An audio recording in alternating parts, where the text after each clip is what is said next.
encontrarnos una vez más a través de este medio con el ánimo de compartir la palabra de Dios. Y qué maravilloso hacerlo en el Shabbat, en el día que Dios nos otorgó para honrar y glorificar su nombre.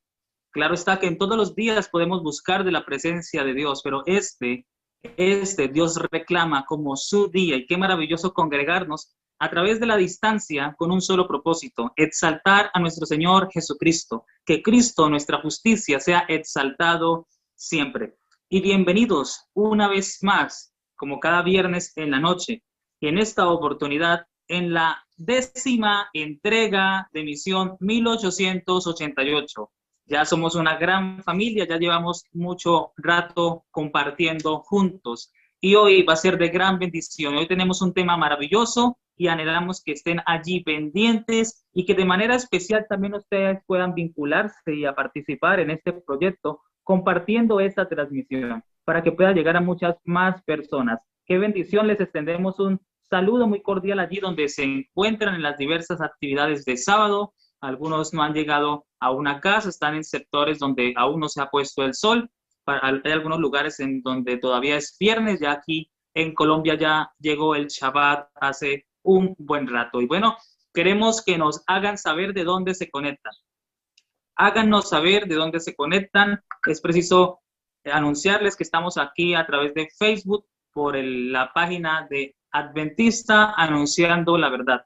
También transmitiendo de manera principal por YouTube en Anunciando la Verdad, y por las diferentes websites y por las páginas que se han incorporado a esos ministerios que han permitido que podamos transmitir desde sus perfiles. También Radio Mensajeros de Esperanza, un ministerio radial que tiene el propósito de compartir esperanza en un mundo de tanto caos. Así que háganos saber de dónde se conectan. Para nosotros es muy importante estar al tanto de cada uno de ustedes. Si alguno tiene algún pedido de oración, también vamos a estar pendientes de recibirlo y en algún espacio considerarlo. Y también con nuestro equipo organizador poder tener presentes cada una de esas oraciones. También recordándoles que como cada viernes en la noche hay un segmento final de preguntas y respuestas en relación a este tema. Así que háganos saber de dónde se conectan a esta hora de la noche.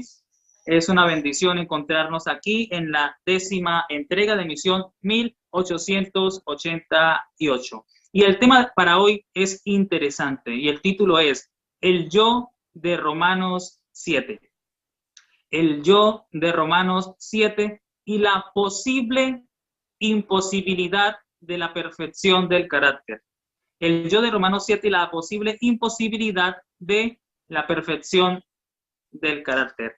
Y recordemos que siempre que vayamos a abordar el estudio de la palabra de Dios, siempre debemos basarnos en un así dice Jehová. Y de manera especial, Dios nos ha concedido el don del cielo, del espíritu de la profecía, para poder tener una amplitud especial de la verdad bíblica, sabiendo que los testimonios y los escritos inspirados de Elena de White fueron colocados para llevarnos una vez más a la escritura. Y estos se complementan de manera especial. Por eso es que de manera muy especial aquí se comparten esos testimonios, porque también creemos que Dios ha dejado eso de una manera muy especial. Saludamos a esta hora de la noche a Alphys Scar.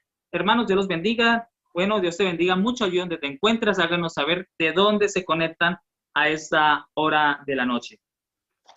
Bueno, y vamos a compartir el que va a ser el texto bíblico, el texto central del estudio de esta noche. Quiero que estemos todos atentos allí a lo que va a ser la transmisión. Recuerde que cada uno de estos programas quedan grabados para que ustedes puedan revisarlos con calma en una posterior oportunidad. También todo aquel que quiera las filminas, las diapositivas, las presentaciones, como quiera que se denomine su país, esto también queremos decirles que vamos a hacerles entrega de ese material para que ustedes también puedan seguir un estudio muy especial de la palabra de Dios y de estas temáticas que son concernientes al mensaje de 1888. Ese preciosísimo mensaje del cual nos habla la sierva del Señor, que nos habla allí en Testimonios para los Ministros, página 91. Un preciosísimo mensaje, el mensaje de la justificación por la fe. El mensaje de la justificación por la fe bíblico y afianzado en el espíritu de la profecía. Bueno, ahora vamos a ir a la palabra de Dios, vamos a leer el texto que va a ser el eje central del estudio de esta noche. y se encuentra en Romanos capítulo 7, versículos 5 y 6. Y dice la palabra de Dios de esta manera: mientras vivíamos en la carne, las pasiones pecaminosas, estimuladas por la ley, obraban en nuestros miembros, llevando fruto para muerte. Pero ahora estamos libres de la ley, por haber muerto para aquella a la que estábamos sujetos, de modo que sirvamos bajo el régimen nuevo del Espíritu, y no bajo el régimen viejo de la letra.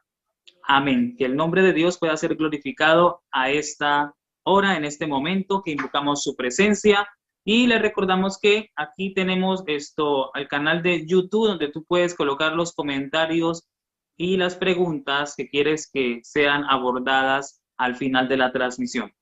Bueno, ya queremos también recordarles que estamos llegando a la etapa final de este proyecto 1888.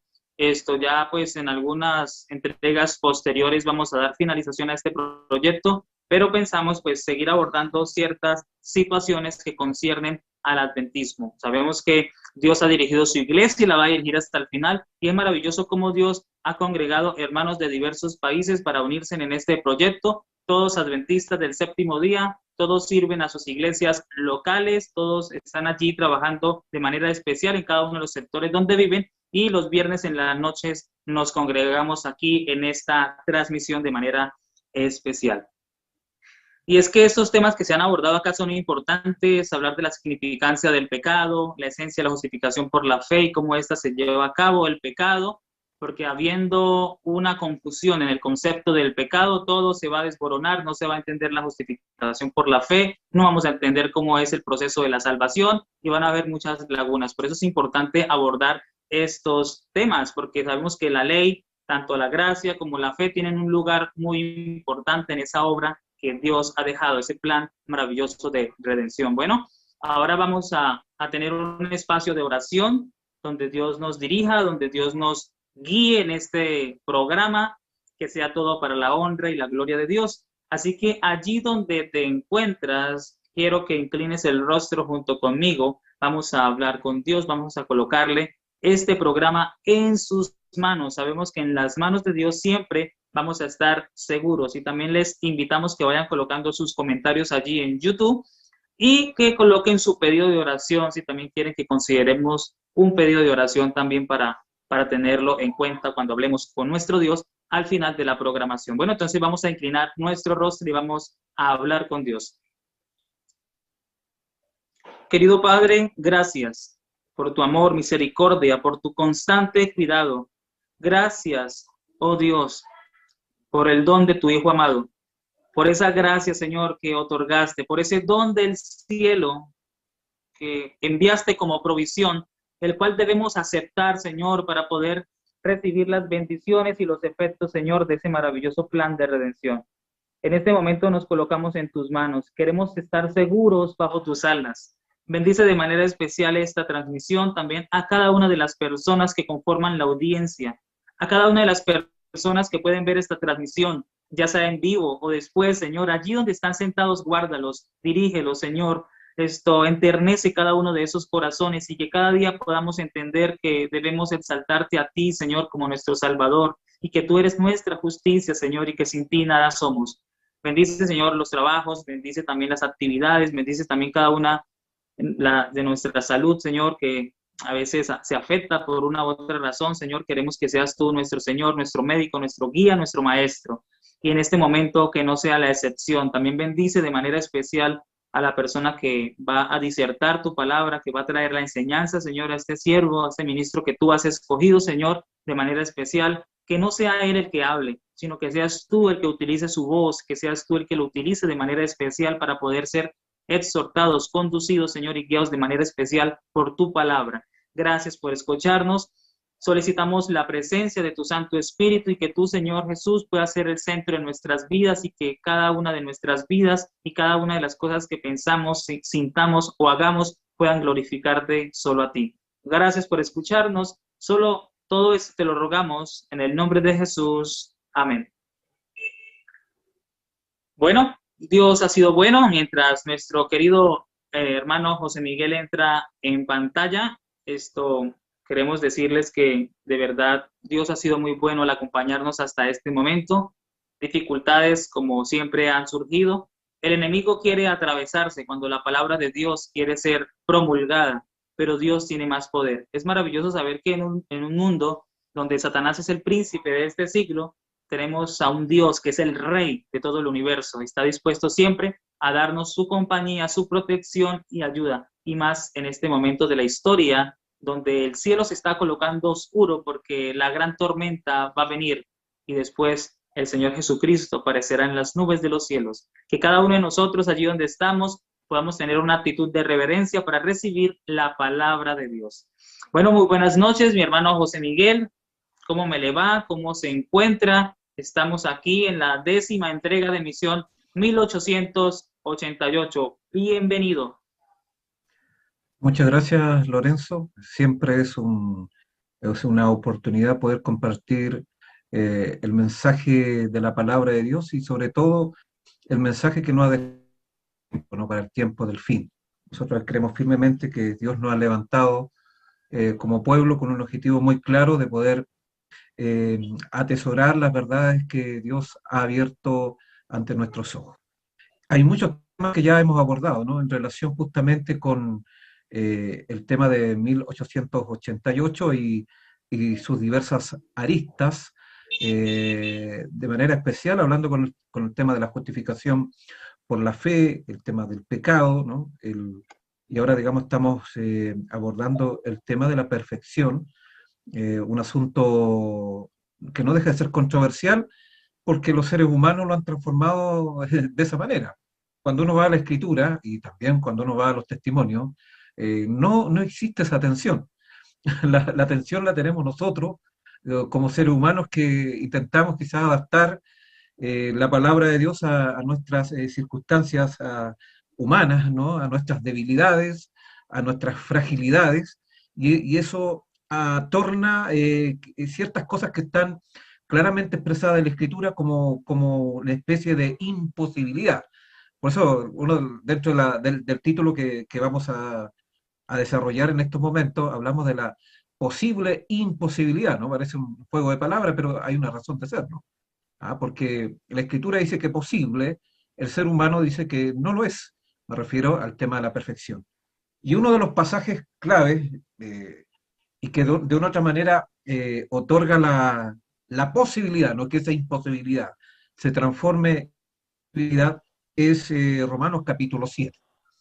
Y eso lo vamos a abordar, pero no solamente Romanos 7, sino también vamos a ver algunas consideraciones de cómo la escritura trabaja el tema de la perfección, de grosso modo, no, por tiempos no podemos abordar con detalle y hacer análisis más específico de cada pasaje, pero lo vamos a abordar también para tener, digamos, un contexto más amplio.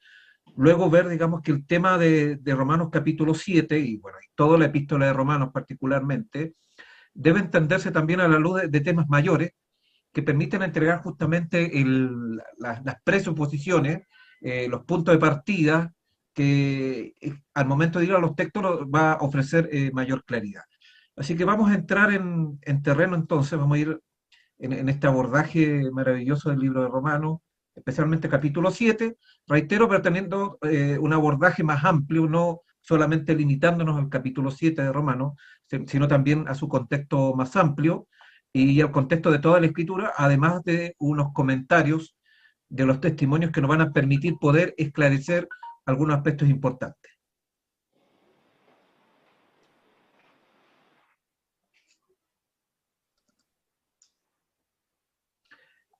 Entonces, uno puede decir, bueno, ¿quién es el yo de Romano? Y lo vamos a ver posteriormente a la luz de la misma escritura, ¿no? Hay muchas teorías al respecto, algunas sujetas al texto y otras muy alejadas, digamos, de lo que el apóstol Pablo quiso decir o quiere decir en este caso con respecto al mensaje que entrega especialmente en el capítulo 7. Pero antes de entrar a terreno, vayamos a los aspectos más generales, ¿no? Del concepto de perfección. La Septuaginta utiliza el adjetivo griego teleios y también otro término griego que se usa también mucho en el Nuevo Testamento, momos, para traducir la palabra tamim, que es una de las palabras más recurrentes en el Antiguo Testamento, para perfección. Y eso es interesante, porque estas palabras aparecen en el Nuevo Testamento y a veces no son traducidas como perfección, tienen un otro matiz y hace perder quizás el sentido o como que fuera otro concepto. Si uno va al Antiguo Testamento, puede ver justamente la aplicación de este término, el caso de Tamín, traducido por Teleios de la Septuaginta, como perfecto. Ejemplo, Noé, varón justo, era perfecto en sus generaciones, con Dios caminó Noé. Eso lo encontramos en Génesis capítulo 6, versículo 9. Y eso está en estrecha relación con la parte ritual, ¿no? Con las exigencias rituales. La primera, vemos una sanción ética, y en el siguiente texto, eso, capítulo 12, versículo 5, encontramos, digamos, una observación, una indicación, en este caso, ritual. Tu cordero será sin defecto, teleios, ¿no? Un macho de un año.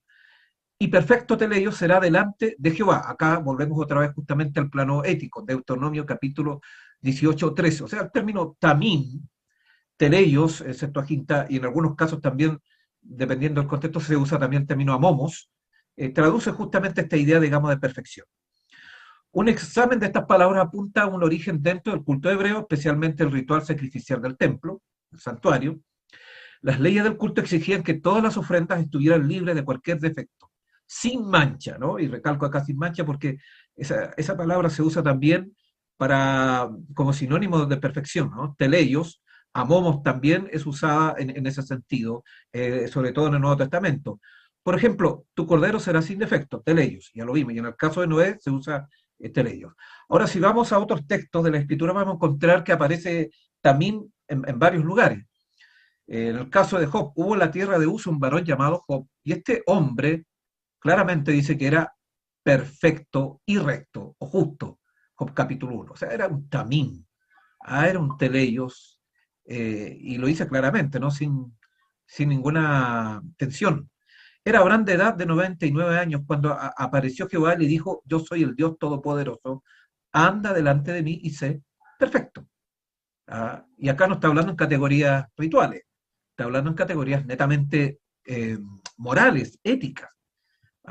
Y perfecto significa eso, ¿no? Completo, de acuerdo, digamos, a la exigencia de la ley.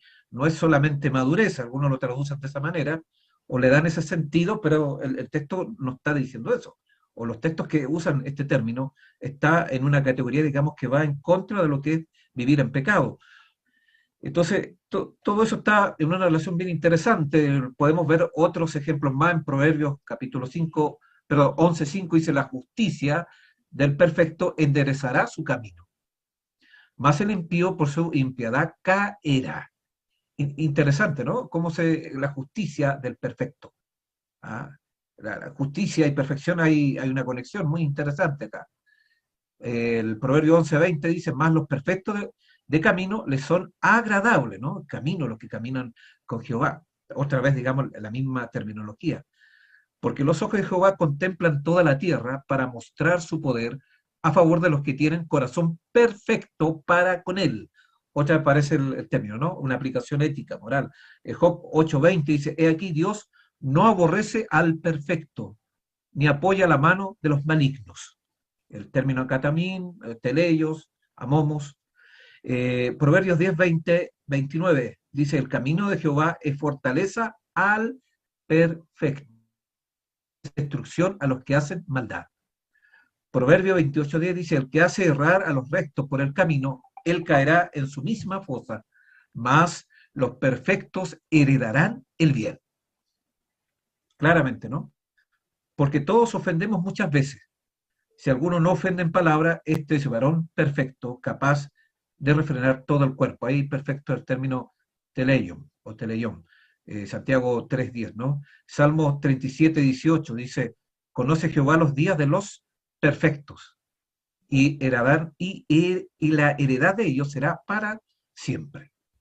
Como ustedes pueden ver, no se ve ningún tipo de tensión con respecto al término, digamos, de perfección. Está claramente expresado tanto en el hebreo, la Septuaginta, y en el español aparece en el mismo sentido. Asimismo, da a mi hijo Salomón corazón perfecto, para que guardes tus mandamientos, tus testimonios y tus estatutos. Noten cómo la observancia, el guardar los mandamientos de Dios, está en perfecta relación con el término, valga la redundancia, perfecto.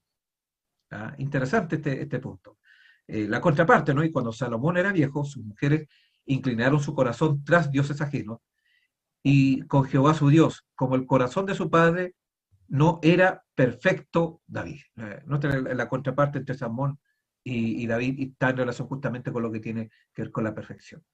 Más la senda de los justos es como la luz de la aurora, que va en aumento hasta que el día es perfecto. Noten ustedes cómo la senda de la justicia tiene como la plenitud, la perfección. O sea, son términos, digamos, que no generan ningún tipo no hay ningún tipo de tensión dialéctica acá, bajo ningún punto de vista. Bienaventurados los perfectos de camino, los que andan en la ley de Jehová. ¿No? Noten ustedes como los perfectos de camino son los que andan en la ley de Jehová. Bienaventurados los que guardan sus testimonios. Acá hay un paralelismo sinónimo, ¿no? Bienaventurados los perfectos de camino, está en estrecha relación con bienaventurados los que guardan sus testimonios. Interesante ese punto. Entonces, guardar los testimonios tiene que ver con la ley, ¿no? Guardar la ley es sinónimo de los perfectos de camino. Pues no hacen iniquidad los que andan en sus caminos. O sea, obviamente el perfecto está en contra del pecado, no comete pecado, no peca, no hace iniquidad, porque anda en los caminos de Dios. No se puede andar en los caminos de Dios y hacer iniquidad. De ahí viene quizá ese concepto que ya de una otra manera se ha anunciado en las ponencias, en las presentaciones anteriores, esa idea que se hizo tan popular de justo y pecador al mismo tiempo.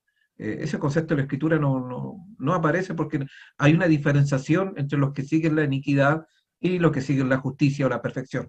Son caminos totalmente muy distintos. Jesús le dijo, si quieres ser perfecto, anda, vende todo lo que tienes y dalo a los pobres y tendrás tesoro en el cielo. Bueno, y ven y sígueme. O sea, el joven rico obviamente pensaba que era un guardador de la ley, pero no lo era. Una cosa te falta. Si falta una cosa, ya no hay perfección. Por eso para la perfección Cristo dice, es posible. Si quieres ser perfecto, anda, ¿no? Ahí está hablando justamente de una posibilidad, no de una imposibilidad. Hay otros pasajes en el Nuevo Testamento ya aplicando los términos que se usan a momos, en este ejemplo. La semana pasada trabajamos harto con el concepto teleion, que se traduce por perfección unos términos, pero hay otros que están en la misma situación semántica, con sus matices, pero está hablando justamente en la misma dirección. Judas 24, y aquel que es poderoso para guardaros sin caída y presentaros sin mancha delante de su gloria con gran alegría. O sea, noten ustedes que podemos ser presentados sin mancha. Sin mancha significa sin tacha, sin pecado, apto. Y dice, ¿pero quién es el que nos capacita? El Señor dice, y es una promesa. Aquí Él dice que es poderoso para guardaros sin caída, ¿no? Y presentarnos sin mancha. Obviamente, si no caemos, no hay mancha. Filipenses capítulo 2, versículo 15, el mismo término, para que seáis irreprensibles y sencillos, hijos de Dios sin mancha, a momos, en medio de una generación maligna y perversa, en medio del cual resplandecéis como luminares en el mundo. No se puede ser luminaria, no se puede ser luz si no hay amomos, si estamos sin mancha ante la presencia del Señor. Eso es un requisito, si no hay perfección. Porque la perfección tiene que ver con estar sin mancha. Efesios 1:4 dice, según nos escogió en él antes de la fundación del mundo, para que fuésemos santos y sin mancha delante de él. Otra vez la misma idea. O sea, ¿cuál es el plan del Señor? Que estemos amomos, ¿no? Sin mancha delante de él. Ese es el santo designio para cada uno de nosotros. Así que esto no es algo que se le haya ocurrido a un grupo de fanáticos, ¿no? En el tiempo del fin, o un grupo de personas, digamos, que anda buscando lo imposible. Claramente la Escritura nos coloca como meta estar sin mancha, ¿no? Alcanzar la perfección, porque estamos hablando en la misma terminología. Efesios 5:27 dice, a fin de presentársela a sí mismo una iglesia gloriosa que no tuviese mancha ni arruga ni cosa semejante, sino que fuese santa y sin mancha.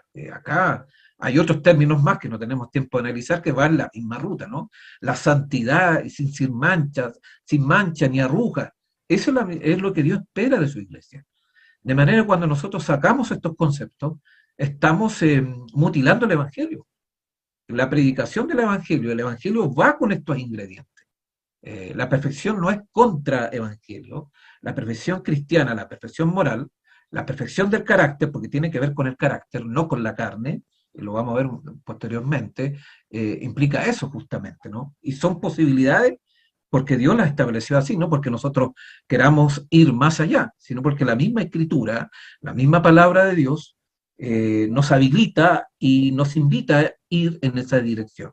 Filipenses 1:22 dice, en su cuerpo de carne, por medio de la muerte, para presentaros santos y sin mancha, e irreprensible delante de él, ¿no? Santos y sin mancha, la santidad, y amomos, ¿no? El término que se usa también para perfección, ¿ya? Sin mancha, es prácticamente están en una misma relación.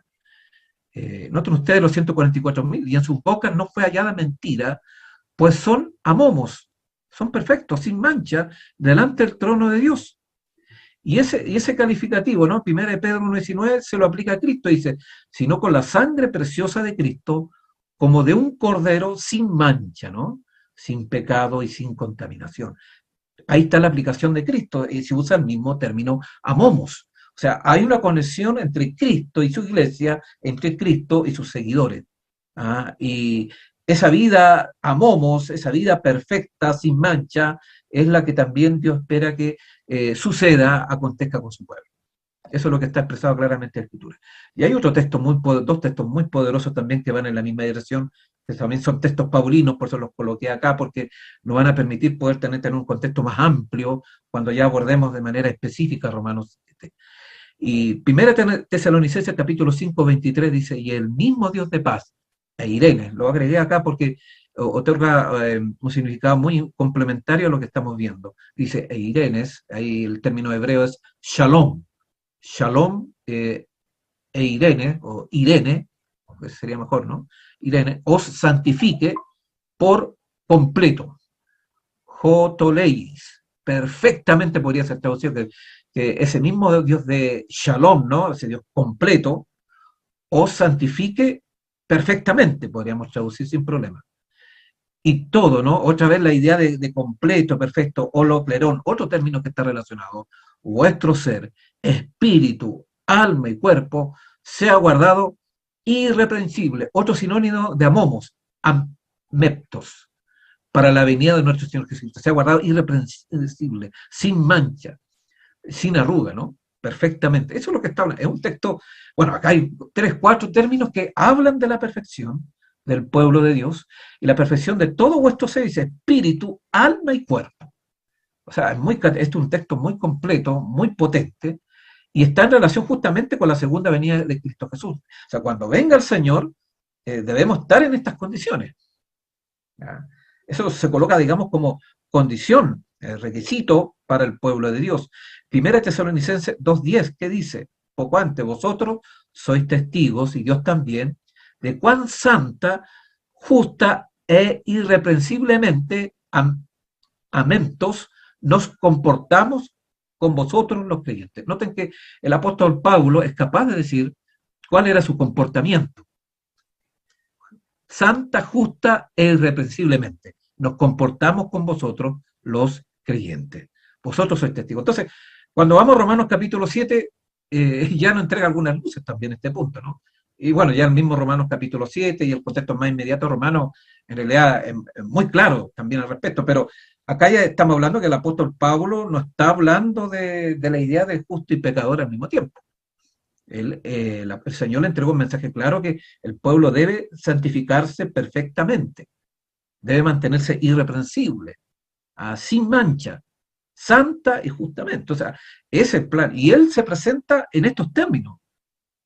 Dios también dice, cuán santa, justa y irreprensiblemente. Entonces, claramente el apóstol Pablo no está hablando de una situación como se puede interpretar el capítulo 7, ¿no? En una situación desesperada, pecaminosamente, porque claramente Cristo hizo una ofrenda tan completa que mediante su gracia todos pueden alcanzar la norma de la perfección. De todos aquellos que reciben su gracia y siguen su ejemplo, se escribirá en el libro de la vida, completos en él, sin mancha ni arruga. Él nos puede llevar a la restauración completa. Noten ustedes que acá se extrae justamente algunos de los versículos que acabamos de leer, que hablan justamente de sin mancha y perfección. Ahora vamos a ir al contexto más amplio, vamos a entrarnos ya al terreno de Romanos capítulo 7 y ver justamente la base para entender el pensamiento paulino, ¿no? De manera especial Romanos capítulo 7, en un contexto más amplio, como reitero, que tiene que ver con el contexto de los pactos. Y de manera especial, cómo el apóstol Pablo entiende los pactos, ¿no? Y hay dos categorías que encontramos acá. Esas categorías tienen que ver con la carne y con el espíritu. Quienes viven según la carne, quienes viven en el espíritu. Y tenemos varias relaciones, inclusive podemos partir también con una alusión no de Pablo, en este caso de Juan, en el capítulo 3, 6 dice, lo que nace de la carne, carne es, y lo que nace del espíritu, espíritu es. O sea, hay una diferenciación. Ya en el pensamiento de Juan encontramos esa diferenciación entre lo que es carne y lo que es del espíritu. Y Pablo en Romanos capítulo 8, que es uno de los contextos importantes que nos va a permitir entender el Romanos capítulo 7, contexto inmediato, dice claramente, ¿no? En 3 y 4, dice, lo que es imposible cumplir con la justa exigencia de la ley, y por otro lado dice, la justicia de la ley se cumple en ello. O sea, en la carne es imposible, en el espíritu se puede cumplir. En Romanos 8:5 dice, piensan en los deseos de la carne, los que viven en la carne, obviamente. En cambio, los que viven en el espíritu se centran en las cosas del espíritu. En Romanos capítulo 8, 6, 13 dice, ocuparse de la carne es muerte. Ocuparse del espíritu es vida y paz. Noten ustedes que claramente se establece una diferenciación entre vivir según la carne y vivir según el espíritu. En el 8:7 dice, son enemigos de Dios, los designios de la carne. No se pueden sujetar a la ley de Dios, o sea, no pueden guardar la ley de Dios. Obviamente la carne, cuando se la deja hacer, se hace imposible la observancia de la ley.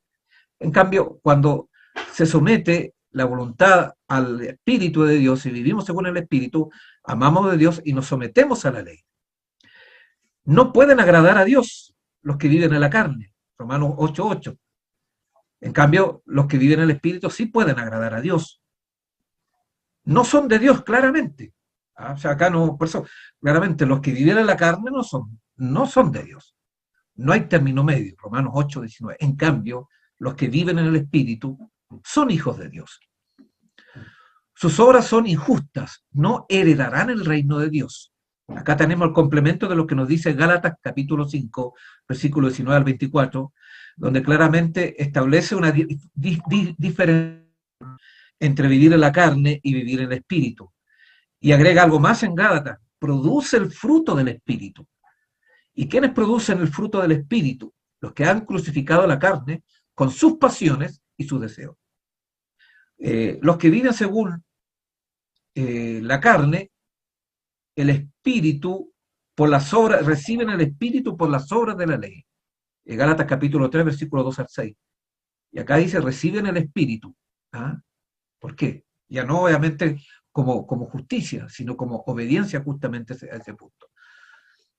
Ahora, acá nosotros ya podemos ir adentrarnos y encontrar justamente que hay un conflicto, ¿no? Un conflicto espiritual, una guerra espiritual entre la carne y el espíritu. Y esto, digamos, nos coloca ya en un contexto mayor. Estamos hablando ya que el apóstol Pablo habla y relaciona justamente esta idea de los pactos a través de las categorías de vivir en el espíritu, vivir en la carne, versus vivir en la carne. Y eso, digamos, se entiende en un contexto mayor que ya se ha desarrollado anteriormente en las presentaciones anteriores de otra manera, que tiene que ver con el tema del gran conflicto. Y el gran conflicto justamente estriba justamente en esta lucha, ¿ah? En esta lucha de someter la carne al espíritu o vivir, digamos, justamente que la carne se exprese en toda su amplitud, ¿no? Donde la voluntad, digamos, no se somete al espíritu de Dios y no quiere obviamente recibir las bendiciones de ese sometimiento. Y esto, digamos, es parte del gran conflicto. El gran conflicto, obviamente, la lucha va a estar y está en estas condiciones. Y está en estas condiciones porque estamos en una situación caída. Estamos en carne de pecado, como dice el mismo apóstol Pablo en Romanos capítulo 8. No estamos en carne santa, así que acá no entra el concepto de carne santa bajo un punto. La única carne santa es la que vivió Adán y Eva antes de pecar. Ellos tuvieron la etapa precaída, ¿no? Prelapsaria, si usamos una terminología un poco más técnica. En cambio, ahora nosotros estamos en una situación poslapsaria, posedénica, poscaída, y esta simplemente es carne de pecado la que tenemos. Pero esta carne de pecado, lo vamos a ver posteriormente, y acá ya nos está dando luces, no es una necesidad del pecado. ¿Ya? Eso se puede evitar, por eso está este conflicto. Por un lado, no tenemos esa carne santa y por eso el conflicto aparece, porque tenemos que estar justamente luchando para que la carne no domine nuestras facultades superiores, que es el lenguaje que usa los testimonios. El conflicto cósmico se libra entre los dos grandes poderes del bien y del mal, presente en el universo, Jesucristo y Satanás. Y ahí está justamente esta lucha. La guerra entre la carne y el espíritu, por conquistar los corazones y las almas de los seres humanos, es transgeneracional, cruza las líneas dispensacionales. Y acá entramos con el concepto del pacto, ¿no? Y cómo hay que entenderlo. Antiguo y Nuevo Testamento, que quizás es la parte más histórica, más temporal del pacto, pero el pacto va más allá de los aspectos temporales, va más allá de los aspectos, digamos, epocales, o el aspecto, digamos, de que Antiguo Testamento, Antiguo Pacto, Nuevo Testamento, Nuevo Pacto. En realidad implica mucho, y lo vamos a ver a continuación, va más allá que eso, sin perjuicio de que puede estar localizado en un momento temporal, pero no es excluyente. Si bien la guerra no se describe como carne contra el espíritu, hasta la época del Nuevo Testamento, la historia de Caín y de Abel da fe de la existencia y de los efectos de dicha contienda desde la caída de Adán hasta el día de hoy. O sea, obviamente en el Antiguo Testamento no se usa esta terminología paulina, no se usa este concepto de carne y espíritu, pero sí estaba esa lucha, ¿no? Entre la carne y el espíritu, que no es una lucha eterna tampoco, y no es, digamos, que uno tenga dos naturalezas, ¿no? Está hablando justamente de poderes, de fuerzas que están en el ser humano y que quedó producto, digamos, de la caída. La primera promesa del Evangelio, realizada en el primer pacto de Jesús con el hombre y posterior a la caída, aseguró a Adán y a sus hijos que un descendiente a lo mejor algún día ganaría el conflicto en nombre de la humanidad, aunque él sería herido en el proceso. Pero aunque la guerra se ha ganado histórica y cósmicamente, todavía sigue vigente en cada corazón humano. No ha terminado, o sea, la cruz obviamente es crucial, como dice el término, es central, pero ya llevamos 2000 años después de la cruz y han ocurrido muchas cosas, y este gran conflicto no ha terminado, sigue presente el conflicto, y por eso esta lucha entre el carne y el espíritu no terminó en la cruz, ni comenzó en la cruz tampoco, como ya lo hemos visto anteriormente. Es algo que va a estar siempre mientras tengamos esta naturaleza caída, mientras tengamos carne de pecado, ¿no? Porque no hay carne santa, eso no lo vamos a tener hasta cuando Cristo venga por segunda vez.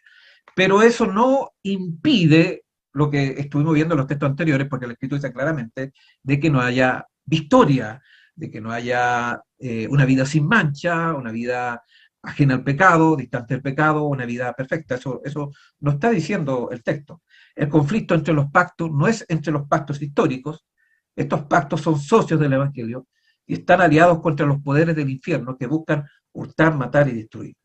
La guerra entre los pactos se centra en la forma en que las personas responden al llamamiento realizado en los pactos históricos y al evangelio que se les presenta. La carne designa una experiencia del antiguo pacto abocada a la muerte, y el espíritu designa una nueva experiencia del pacto enfocada en la vida.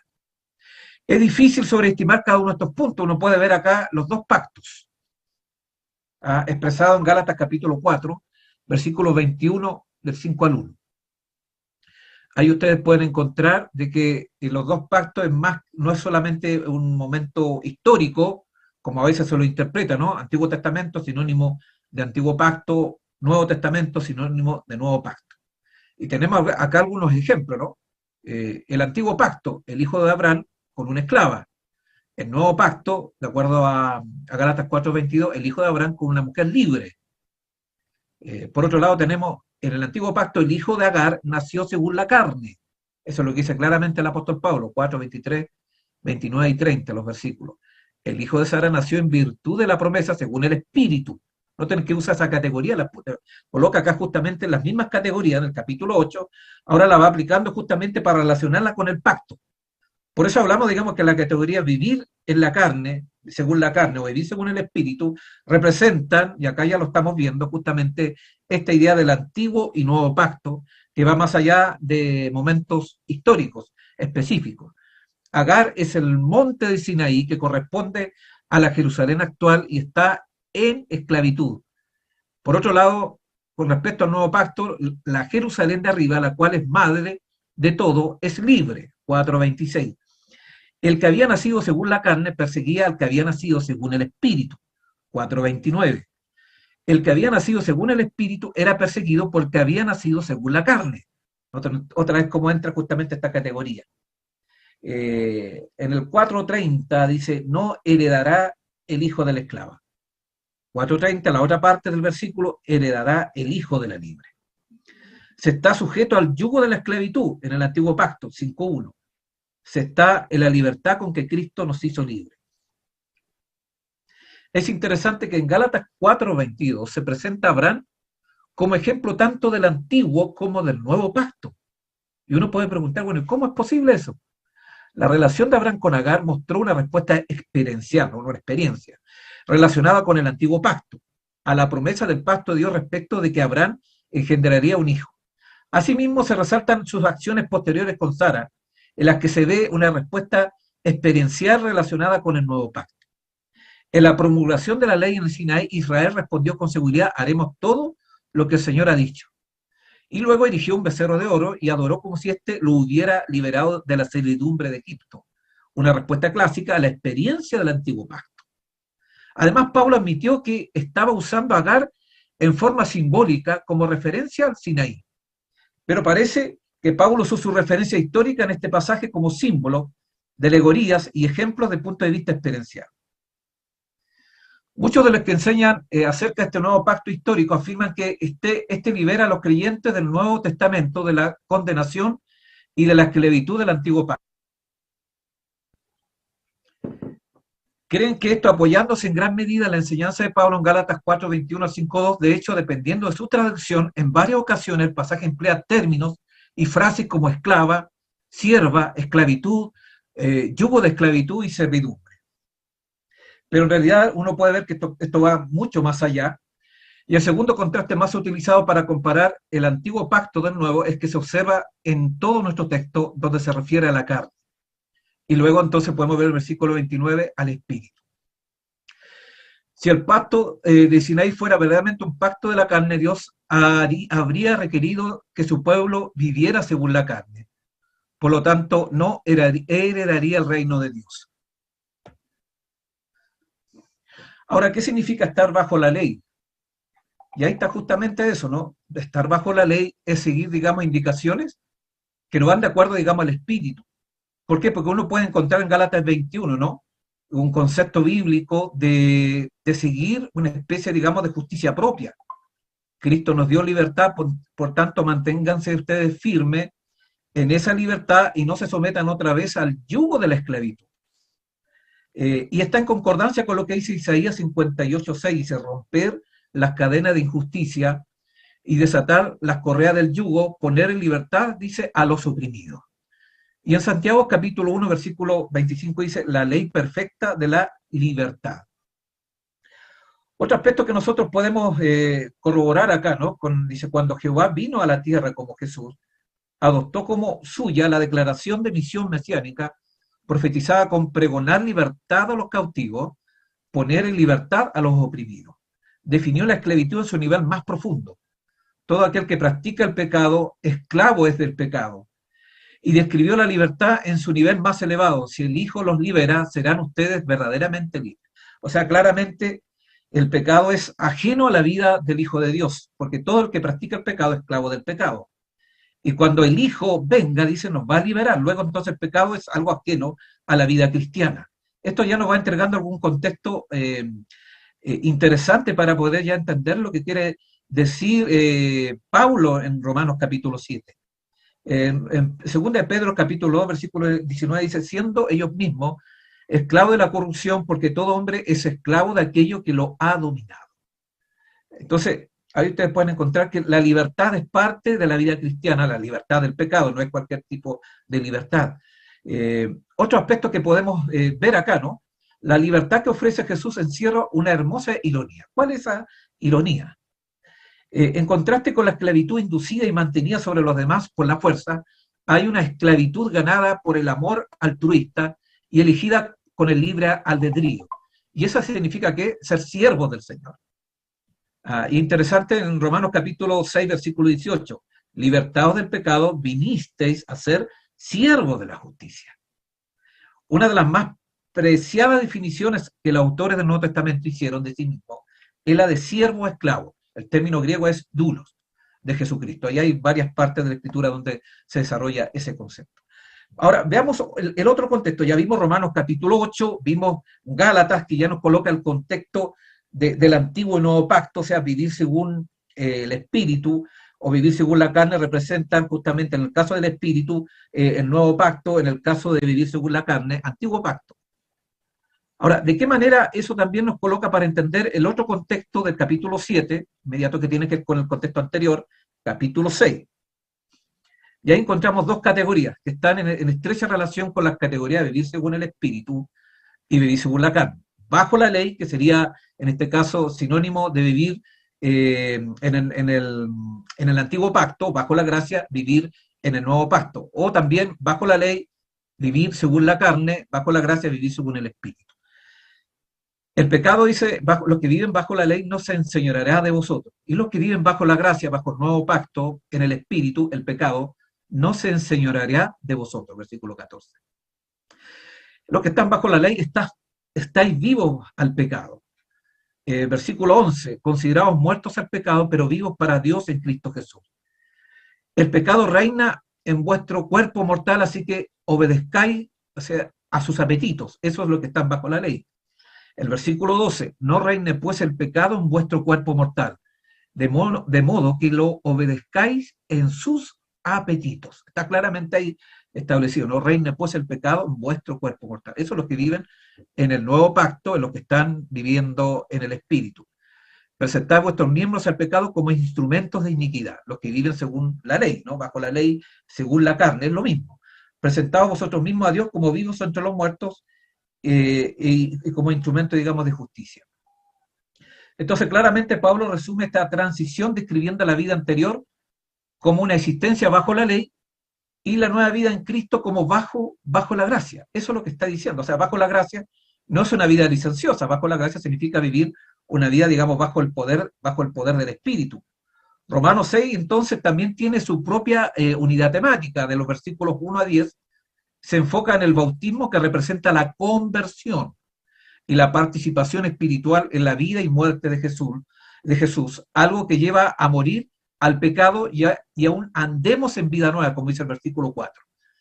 De Romanos capítulo 6, versículos 15 al 23, se describe la vida antes y después del bautismo como una transición de ser esclavos del pecado a ser libertados del pecado y siervos de la justicia, versículo 18.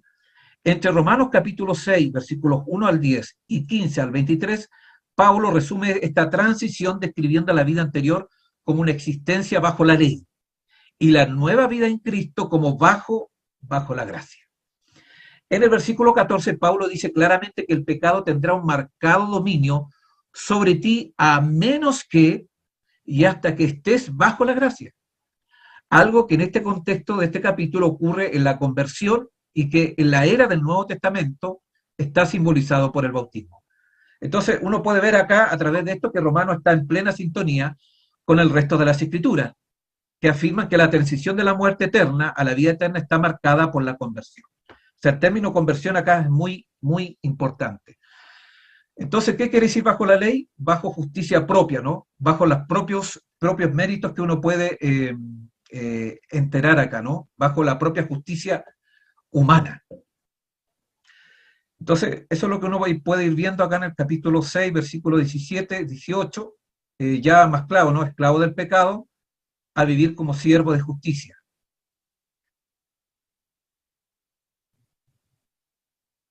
Otra, bueno, ahora ya vamos a entrar ya en el texto de Romanos capítulo 7, y ahí uno puede ver, digamos, muertos a la ley, unidos a Cristo, y hay pregunta y respuesta. ¿Quién murió? Versículo 4, vosotros hermanos míos habéis muerto. ¿Y a qué murieron? A la ley mediante el cuerpo de Cristo, versículo 4. ¿En qué condición estamos antes de morir? Bueno, viene otra pregunta, bueno, ¿a qué ley, no? Podríamos también colocar acá. En versículo 5 dice, mientras vivíamos en la carne, las pasiones pecaminosas, estimuladas por la ley, obraban en nuestros miembros llevando frutos para muerte. ¿Cuál es nuestra condición después de morir? Pero ahora estamos libres de la ley por haber muerto para aquella que estábamos sujetos. De modo que sirvamos bajo el régimen del nuevo espíritu y no bajo el régimen del viejo de la letra. Romanos 7, 5 y 6 denomina el antiguo pacto la carne y el nuevo el espíritu. Cuando carne y espíritu se contrastan en el Nuevo Testamento, jamás se refieren a periodos históricos o pactos. Entonces, el versículo 5 y 6 ya nos está entregando una vislumbre. La carne representa una vida inconversa, una experiencia del antiguo pacto, y el espíritu representa una relacionada con la conversión, con el nuevo pacto. Los que viven en la carne no heredarán el reino de Dios. Bueno, está claramente expresado en muchas partes. La letra era una clave para el legalismo, apuntando a una respuesta del Evangelio puramente externa.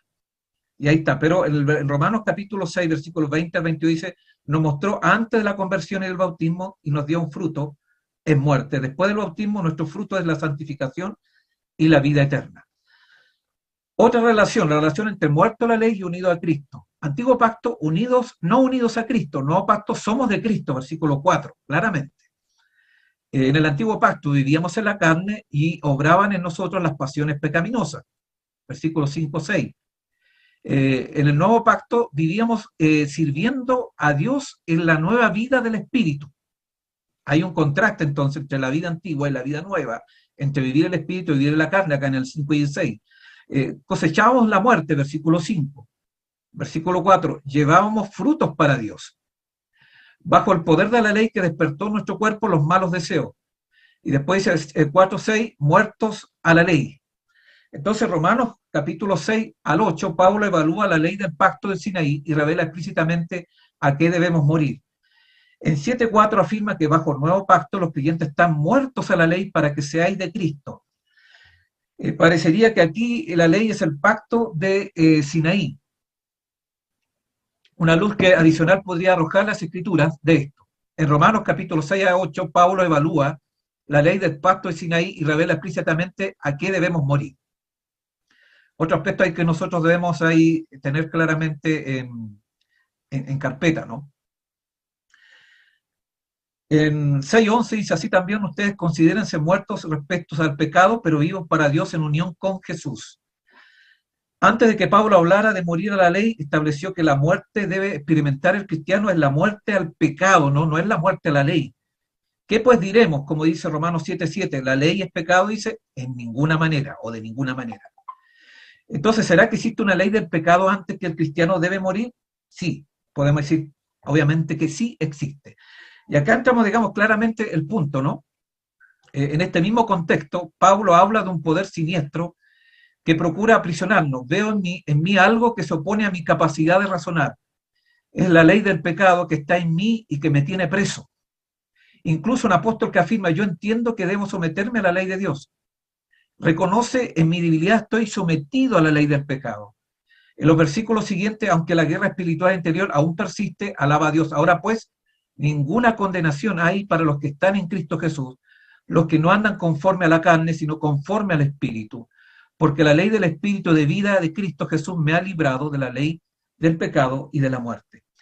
Ahora, todo esto empieza a tener sentido. En Romanos 7, 1 al 6, Pablo no está enfrentando el nuevo pacto histórico con el pacto de Sinaí, sino que está contraponiendo una vida convertida y salva con una vida perdida y no convertida. Y uno puede ver que la ley del pecado estaba al timón en Romanos 4 al 25, en lugar de estar la ley del Espíritu escrita en el corazón, Romanos 8 al 4. O sea, en otras palabras, del 4 al 25 no está hablando justamente de la vida de una vida cristiana en sí. Está hablando de aquellos que no han experimentado todavía la conversión. Por eso me hablamos de la relación entre los versículos 5 y 6 del capítulo 7. Es realmente probable que Pablo pueda describir la experiencia de los cristianos cuando habla de la persona 7:14 como de carne, vendida al esclavo del pecado. Esto es particularmente difícil de aceptar después de la declaración que encontramos, que es muy contundente en el capítulo 6. No hay relación justamente entre ese capítulo 7, en esos versículos del 14 en adelante, y la experiencia, digamos, de Romanos capítulo 6. Es totalmente contraproducente y contraria. Cuando miramos Romanos capítulo 7, y acá vamos a dar algunas razones, ¿no? Como un todo encontramos una estructura clara. Esta se encuentra esbozada en los versículos 5 y 6. Porque mientras estábamos en la carne, las pasiones pecaminosas que eran por la ley, obraban en nuestros miembros llevando frutos para muerte, pero ahora estamos libres de la ley, por haber muerto para aquella que estábamos sujetos, de modo que sirvamos bajo el régimen del nuevo espíritu y no bajo del régimen de la vieja letra. El versículo 5 describe la experiencia precristiana, describiendo un tiempo porque mientras estábamos en la carne. Y eso es lo que tiene que ver justamente con Romanos capítulo 7, del 7 al 25. Que es el yo del apóstol Pablo, está hablando de su etapa previa, y que representa la etapa previa de los cristianos. En cambio, el versículo 6 se refiere a los cristianos en cuatro términos, pero ahora libres, muertos. Prácticamente todos los comentaristas coinciden que el versículo 5 se refiere a los incrédulos y el versículo 6. Y eso le da la estructura a Romanos capítulo 7. Y hace la diferenciación entre la vida antigua y la vida nueva, la vida del espíritu y la vida según la carne. Pero acá está el punto clave. Romanos 7, 7 a 25 desentraña el verso 5 y Romanos 8, 1 al 17 ilumina el versículo 6. Ahí estaría entonces la comprensión correcta. En los versículos 7 al 25 vemos cómo el pecado por medio de la ley trae la muerte a los que están en la carne, y Romanos 8, 1 al 17 vemos cómo el Espíritu concede la vida a los que pertenecen a Jesucristo. Y ahí ustedes pueden ver justamente toda esta relación interesante, ¿no? Cómo Romanos 7 va mostrando justamente todos estos elementos y va explicando el versículo 6 de Romanos, que, de modo que sirvamos bajo el régimen del nuevo espíritu. Y eso tiene que ver justamente, y eso es el centro, y no es lo que está hablando del apóstol Pablo posteriormente, como lo podemos ver en Romanos capítulo 7, del versículo 7 al 25, que desentraña el versículo 5 del mismo capítulo, y que tiene que ver justamente con esa vida que no es la vida cristiana, que es una vida antes de la conversión. No vamos a ver todos los detalles por tiempo, pero ahí ustedes pueden conocer justamente de que hay esa lucha, una lucha, digamos, que justamente donde se entrega abiertamente el ser humano al pecado, porque dice, el pecado que mora en mí. O sea, en vez de morar el espíritu, ¿qué mora? El pecado. Y habla en mi carne, no está hablando en el espíritu. De paso, acá nosotros podemos encontrar que en el capítulo 7, del 7 a 25, no se menciona el espíritu, que es otro argumento que podemos ver justamente acá.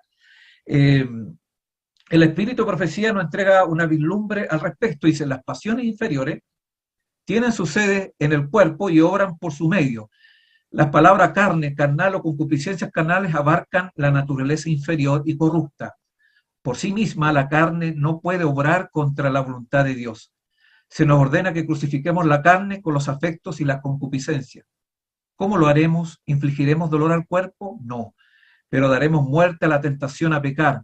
Debe expulsarse el pensamiento corrompido. Todo intento debe someterse al cautiverio de Jesucristo. Todas las propensiones animales deben sujetarse a las facultades superiores del alma. El amor de Dios debe reinar supremo. Cristo debe ocupar un trono indiviso. Nuestros cuerpos deben ser considerados como su posición adquirida. Los miembros del cuerpo han de llegar a ser los instrumentos de justicia. Entonces, desde esta perspectiva panorámica podemos mirar el pasaje desde otra perspectiva complementaria. El Espíritu Santo no se menciona nunca en Romanos, ya lo vimos anteriormente, pero Pablo se refiere 15 veces en Romanos capítulo 8, 17, donde está hablando en el nuevo pacto, ¿no? De vivir en el Espíritu. La esencia de lo que significa ser cristiano es estar habitado por el Espíritu, y eso no es lo que sucede en Romanos, principalmente cuando habla de esa carne. Entonces, el yo descrito acá tiene que ver con el yo carnal, con el antiguo pacto, y que no tiene nada que ver, digamos, con la vida cristiana. Entonces, si vemos todos esos puntos, vamos a encontrar varios elementos que nos pueden ir ayudando a entender y a ver, ¿no? La santificación, una cita del Espíritu decía, se presenta en la Sagrada Escritura tiene que ver con el ser entero, ¿no? Espíritu, alma y cuerpo. No está dividido, no es justo y pecador. He aquí el verdadero concepto de una consagración integral. El apóstol San Pablo ruega que la iglesia de Tesalónica disfrute de una gran bendición y el Dios de paz os santifique en todo, para que vuestro espíritu y alma cuerpo sea guardado sin reprensión para la venida de nuestro Señor. La santificación es una obra progresiva y la perfección también, porque está, ya lo vimos el viernes anterior, hay una perfecta relación en ese sentido. Es un crecimiento permanente, la vida cristiana es una marcha constante. Se nos exhorta a purificarnos de toda inmundicia de la carne y del espíritu y a perfeccionar la santidad en el temor de Dios. El mismo texto, ¿no? Se nos exhortó como hermanos a proponerse una norma que fuese imposible alcanzar y oró justamente, y no es imposible, todo es posible en el Señor. La vida cristiana es una constante batalla y una marcha, no hay descanso de lucha, hay que realizar varios esfuerzos. El apóstol Pablo ansiaba pureza, la justicia que no podía alcanzar por sí mismo, y dijo, miserable de mí, ¿quién me librará de este cuerpo de muerte? La misma exclamación ha subido en todas partes y en todo tiempo, de corazones sobrecargados.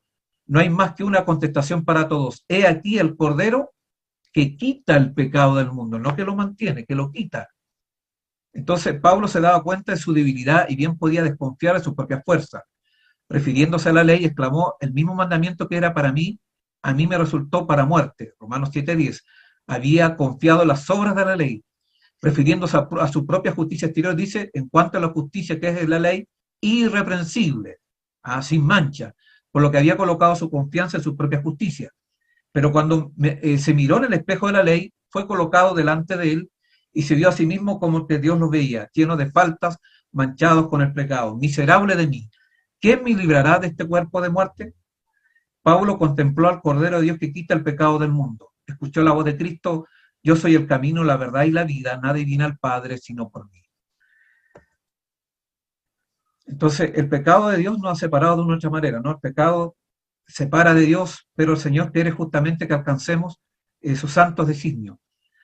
¿Cuál es la norma que ha fijado para todos los que creen en Él? Sed pues perfecto, vosotros como vuestro Padre que está en los cielos es perfecto. El ideal del carácter cristiano es la semejanza con Cristo. Se abre delante de nosotros una senda de grosso continuo. Debemos esforzarnos de continuo y progresar constantemente hacia adelante y hacia arriba, hacia la perfección del carácter. El carácter cristiano se muestra por su vida diaria. Estas preciosas gracias solo son los principios de la ley de Dios cristalizados en la vida diaria. La ley de Dios es la única verdadera norma de perfección moral. Es la ley, esa ley fue ejemplificada prácticamente en la vida de Cristo. No podemos afirmar que somos incapaces de hacerlo porque tenemos la seguridad. Bástate mi gracia. Estamos llenos de textos y bendiciones al respecto. Si deseáis alcanzar la perfección del carácter, debéis utilizar el pensamiento y la acción. Y eso, diga, va siempre en la misma dirección. La obra, en este último texto, la obra de transformación de la impiedad a la santidad es continua. Día tras día Dios obra la santificación del hombre y éste debe cooperar con él haciendo esfuerzos perseverantes a fin de cultivar hábitos correctos. Debe añadir gracia sobre gracia y mientras el hombre trabaja según el plan de adición, Dios obra según el plan de multiplicación. Bueno, y podemos seguir viendo varios ideales que están ahí, pero Dios justamente tiene un plan maravilloso para nosotros. No somos justos y pecadores. Éramos justos antes pecadores, ahora en Cristo Jesús podemos ser justos en el Señor.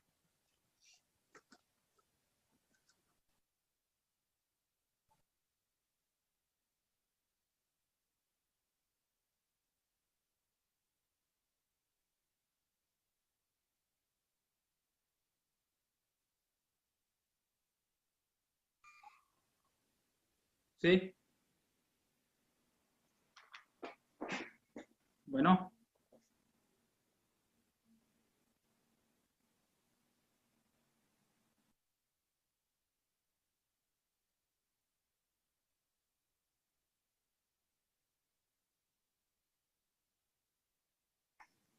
ok. Bueno, hemos tenido un pequeño accidente aquí.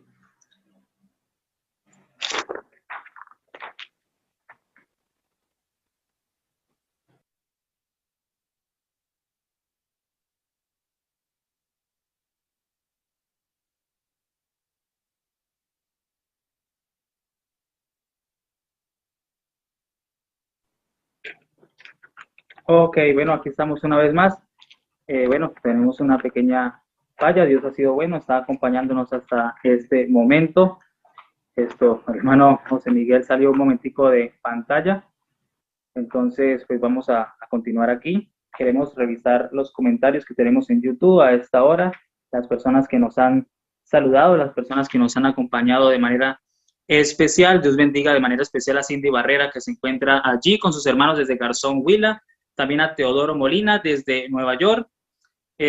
También tenemos a Jacqueline González, que nos acompaña desde Santiago, Panamá. Que Dios les bendiga donde quiera que se encuentre. Bueno, aquí tenemos de vuelta al hermano. Adelante. Iba a agregar un comentario más. No estamos ok, Lorenzo. ¿Estamos listos? Terminamos. Bueno, ok, perfecto. Entonces hemos llegado de manera especial al espacio de preguntas y respuestas. Y antes de abordar ese espacio de preguntas y respuestas, me gustaría leer de manera especial una cita aquí. Aquí nos habla de manera especial consejos sobre escuela sabática y nos habla acerca del apóstol Pablo. Dice, el apóstol Pablo señala estos sacrificios como una ilustración de que los seguidores de Cristo han de llegar a ser. Dice así que, hermanos, os ruego por las misericordias de Dios que presentéis vuestros cuerpos en sacrificio vivo, santo, agradable a Dios, que es vuestro culto racional. Hemos de entregarnos al servicio de Dios y debiéramos tratar de hacer esa ofrenda tan perfecta como sea posible. Dios no quedará satisfecho sino con lo mejor que podamos ofrecerle.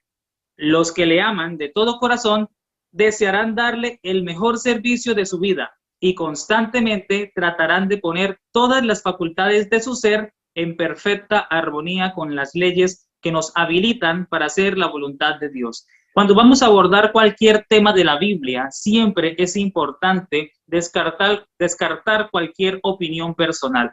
A veces se percibe en los entornos eclesiásticos que se pretende reinterpretar lo que dijo el apóstol Pablo. Y nosotros tenemos de manera especial el espíritu de la profecía que puede hacernos aterrizar un poco. Y de manera especial, la sierva del Señor abordó muchos de esos textos del apóstol Pablo que hablan acerca de la justificación por la fe, de la conversión, de la santificación y de la justificación. Así que en vez de pronto de acudir a otras fuentes que puedan proporcionarnos información, pienso que de primera mano tenemos a la Biblia y también al espíritu de profecía que puede ayudarnos a abordar estos temas. Ahora vamos a empezar pues con el espacio de preguntas y respuestas. Aquí pues nos han llegado bastantes preguntas, hemos logrado seleccionar algunas porque pues abordarlas todas es muy complicado. La primera pregunta, mi apreciado hermano, con esto pues damos apertura. La primera pregunta dice, ¿podemos decir que el contraste que Pablo presenta entre Romanos 7 y Romanos 8 es el contraste que hay entre los que viven en el antiguo pacto y los que viven en el nuevo pacto? Claro, aquí, ahí está el punto de convergencia. Vivir según la carne, según el espíritu, es sinónimo de nuevo pacto y antiguo pacto, o obviamente vivir una vida antigua, la vida nueva, que es otra categoría que usa el apóstol Pablo. Y Romanos capítulo 7, especialmente los versículos del 7 al 25, obviamente las categorías que usa tienen que ver más que nada con la carne, no con vivir el espíritu. Ahí no encontramos ninguna señalización de que el apóstol Pablo esté hablando justamente de la vida cristiana. La vida cristiana tiene que ver según el espíritu, el nuevo pacto. No hay ninguna indicación de que esté hablando de un nuevo pacto, entonces no condice. Por eso el yo de Romano especialmente tiene que ver justamente con esa vida antigua, con la vida precristiana. Y no es porque sea algo antojadizo, sino porque las mismas categorías paulinas lo muestran así.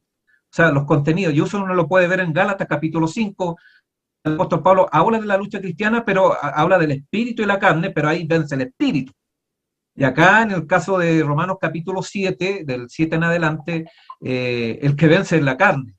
Hasta cuando busca la respuesta, que en el capítulo 8 está la respuesta, ¿no? Y dice, miserable de mí. Está hablando de una condición muy, muy compleja. ¿Por qué es miserable? Porque no vive en el espíritu.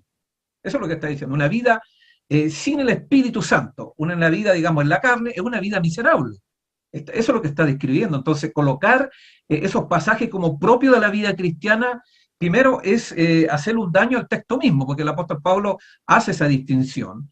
Y por otro lado también es echarse encima un consejo amplio de la Escritura que habla en otra dirección, contraria a esa declaración. Ok. Bueno, y es que aquí, por ejemplo, Consejos para los Maestros, página 385 nos dice, pero al que entra en esta senda del conocimiento y persevera en la búsqueda de la sabiduría oculta, los agentes celestiales le enseñan las grandes lecciones que por la fe en Cristo le capacitan para vencer. Por medio de este conocimiento se alcanza la perfección espiritual, la vida se santifica y llega a ser como la de Jesús. Es que a veces aparecen conflictos cuando leemos el espíritu de profecía, porque hay aparentes contradicciones, y digo aparentes porque la Biblia y el espíritu de profecía no se contradicen en absoluto. Es más, la cifra del Señor dice que cuando encuentran a veces algunas divergencias o discrepancias, pues que crean en los testimonios, que ella siempre tiene como propósito dirigirnos a la palabra de Dios. En Testimonios para la Iglesia, tomo 5, ella misma dice, si los testimonios contradicen la palabra de Dios, rechazadlos. No porque se contradigan, al contrario, armonizan de manera perfecta. Y la siguiente pregunta dice, ¿de dónde nace la idea de la carne santa? La carne santa, algo lo habíamos mencionado, nace justamente y está muy asociado por los que creen en el pecado original. El mismo tenemos algunos ejemplos. Bueno, si vamos al contexto adventista, uno puede ver que Balanger, el caso de Brisman, ellos sostuvieron la carne santa, por decir un ejemplo, y ambos sostenían también al mismo tiempo el concepto del pecado original. Entonces, eso, digamos, es imposible y una contradicción. Entonces, como nosotros no podemos ser liberados del pecado, tiene que ocurrir una especie de milagro donde el Señor nos limpia, ¿no? Nos quita justamente esa carne de pecado y nos transforma en carne santa. Y de ese momento en adelante ya no podemos pecar más, obviamente. Es una situación estática. O sea, ahí, eso la Escritura no lo enseña, y bajo los testimonios tampoco. De hecho, el White hace una observación: mientras estemos de este lado de la tierra, no tendremos carne santa. Pero esa es otra cosa distinta justamente a lo que tiene que ver el carácter. La carne santa tiene que ver justamente con nuestros poderes inferiores. Y que tiene que ver justamente. Y los poderes inferiores por sí solos no pecan, tienen que pasar por la voluntad. Entonces, para que sea parte de nuestro carácter, nuestra voluntad debe decidir que así sea. Entonces, si nuestra voluntad acepta las concupiscencias, se transforma en pecado. Pero mientras ello no ocurra, nosotros podemos estar libres a pesar de que constantemente vamos a estar siendo instigados.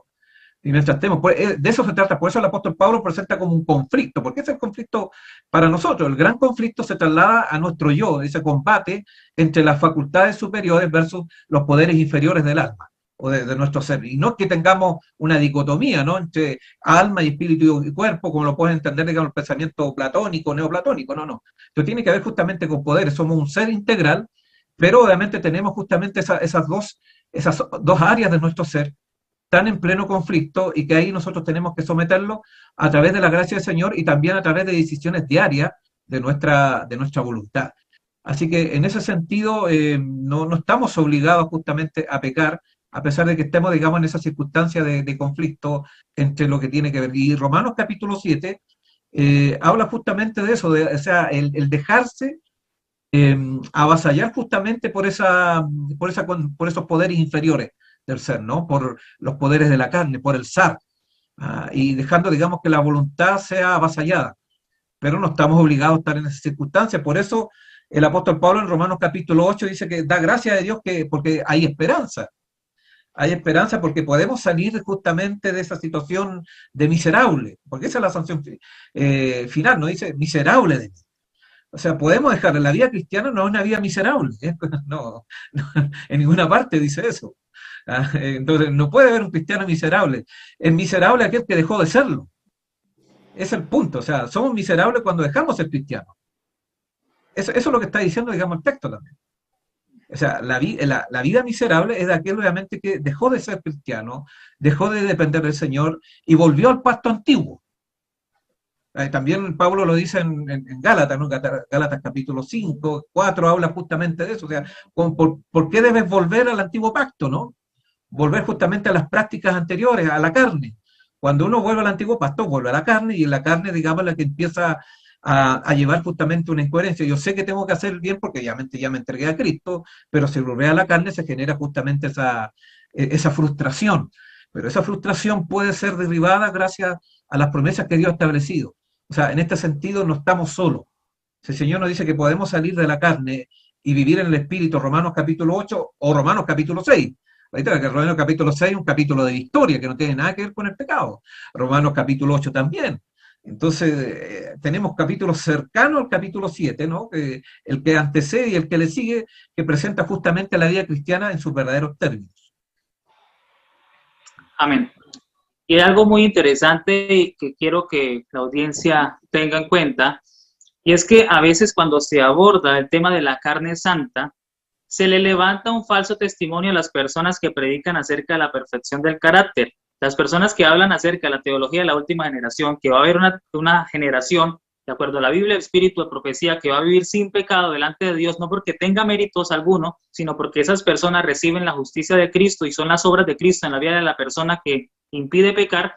A veces se hacen alusiones o sarcasmos o sí, ciertos comentarios a las personas que predican sobre la perfección del carácter para esto como adjudicar que están hablando de la carne santa, pero no, nosotros no creemos en la carne santa. Es más, el espíritu de profecía hace una alusión interesante en Mensajes Selectos, tomo 2, página 36, y en todo ese marco se habla acerca de qué pasó en Indiana, toda esa algarabía que se llevó a cabo en ese lugar, y quisiera leer la cita como para generar una complementación especial. Y si bien es cierto que no podemos reclamar la perfección de la carne, podemos tener la perfección cristiana del alma. Mediante el sacrificio que se hizo por nosotros, los pecados pueden ser perfectamente perdonados. No dependemos de lo que el hombre puede hacer, sino de lo que Dios puede hacer por el hombre mediante Cristo. Cuando nos entregamos enteramente a Dios y creemos con plenitud, la sangre de Cristo nos limpia de pecado, la conciencia puede ser liberada de condenación. Mediante la fe en su sangre, todos pueden encontrar la perfección en Cristo Jesús.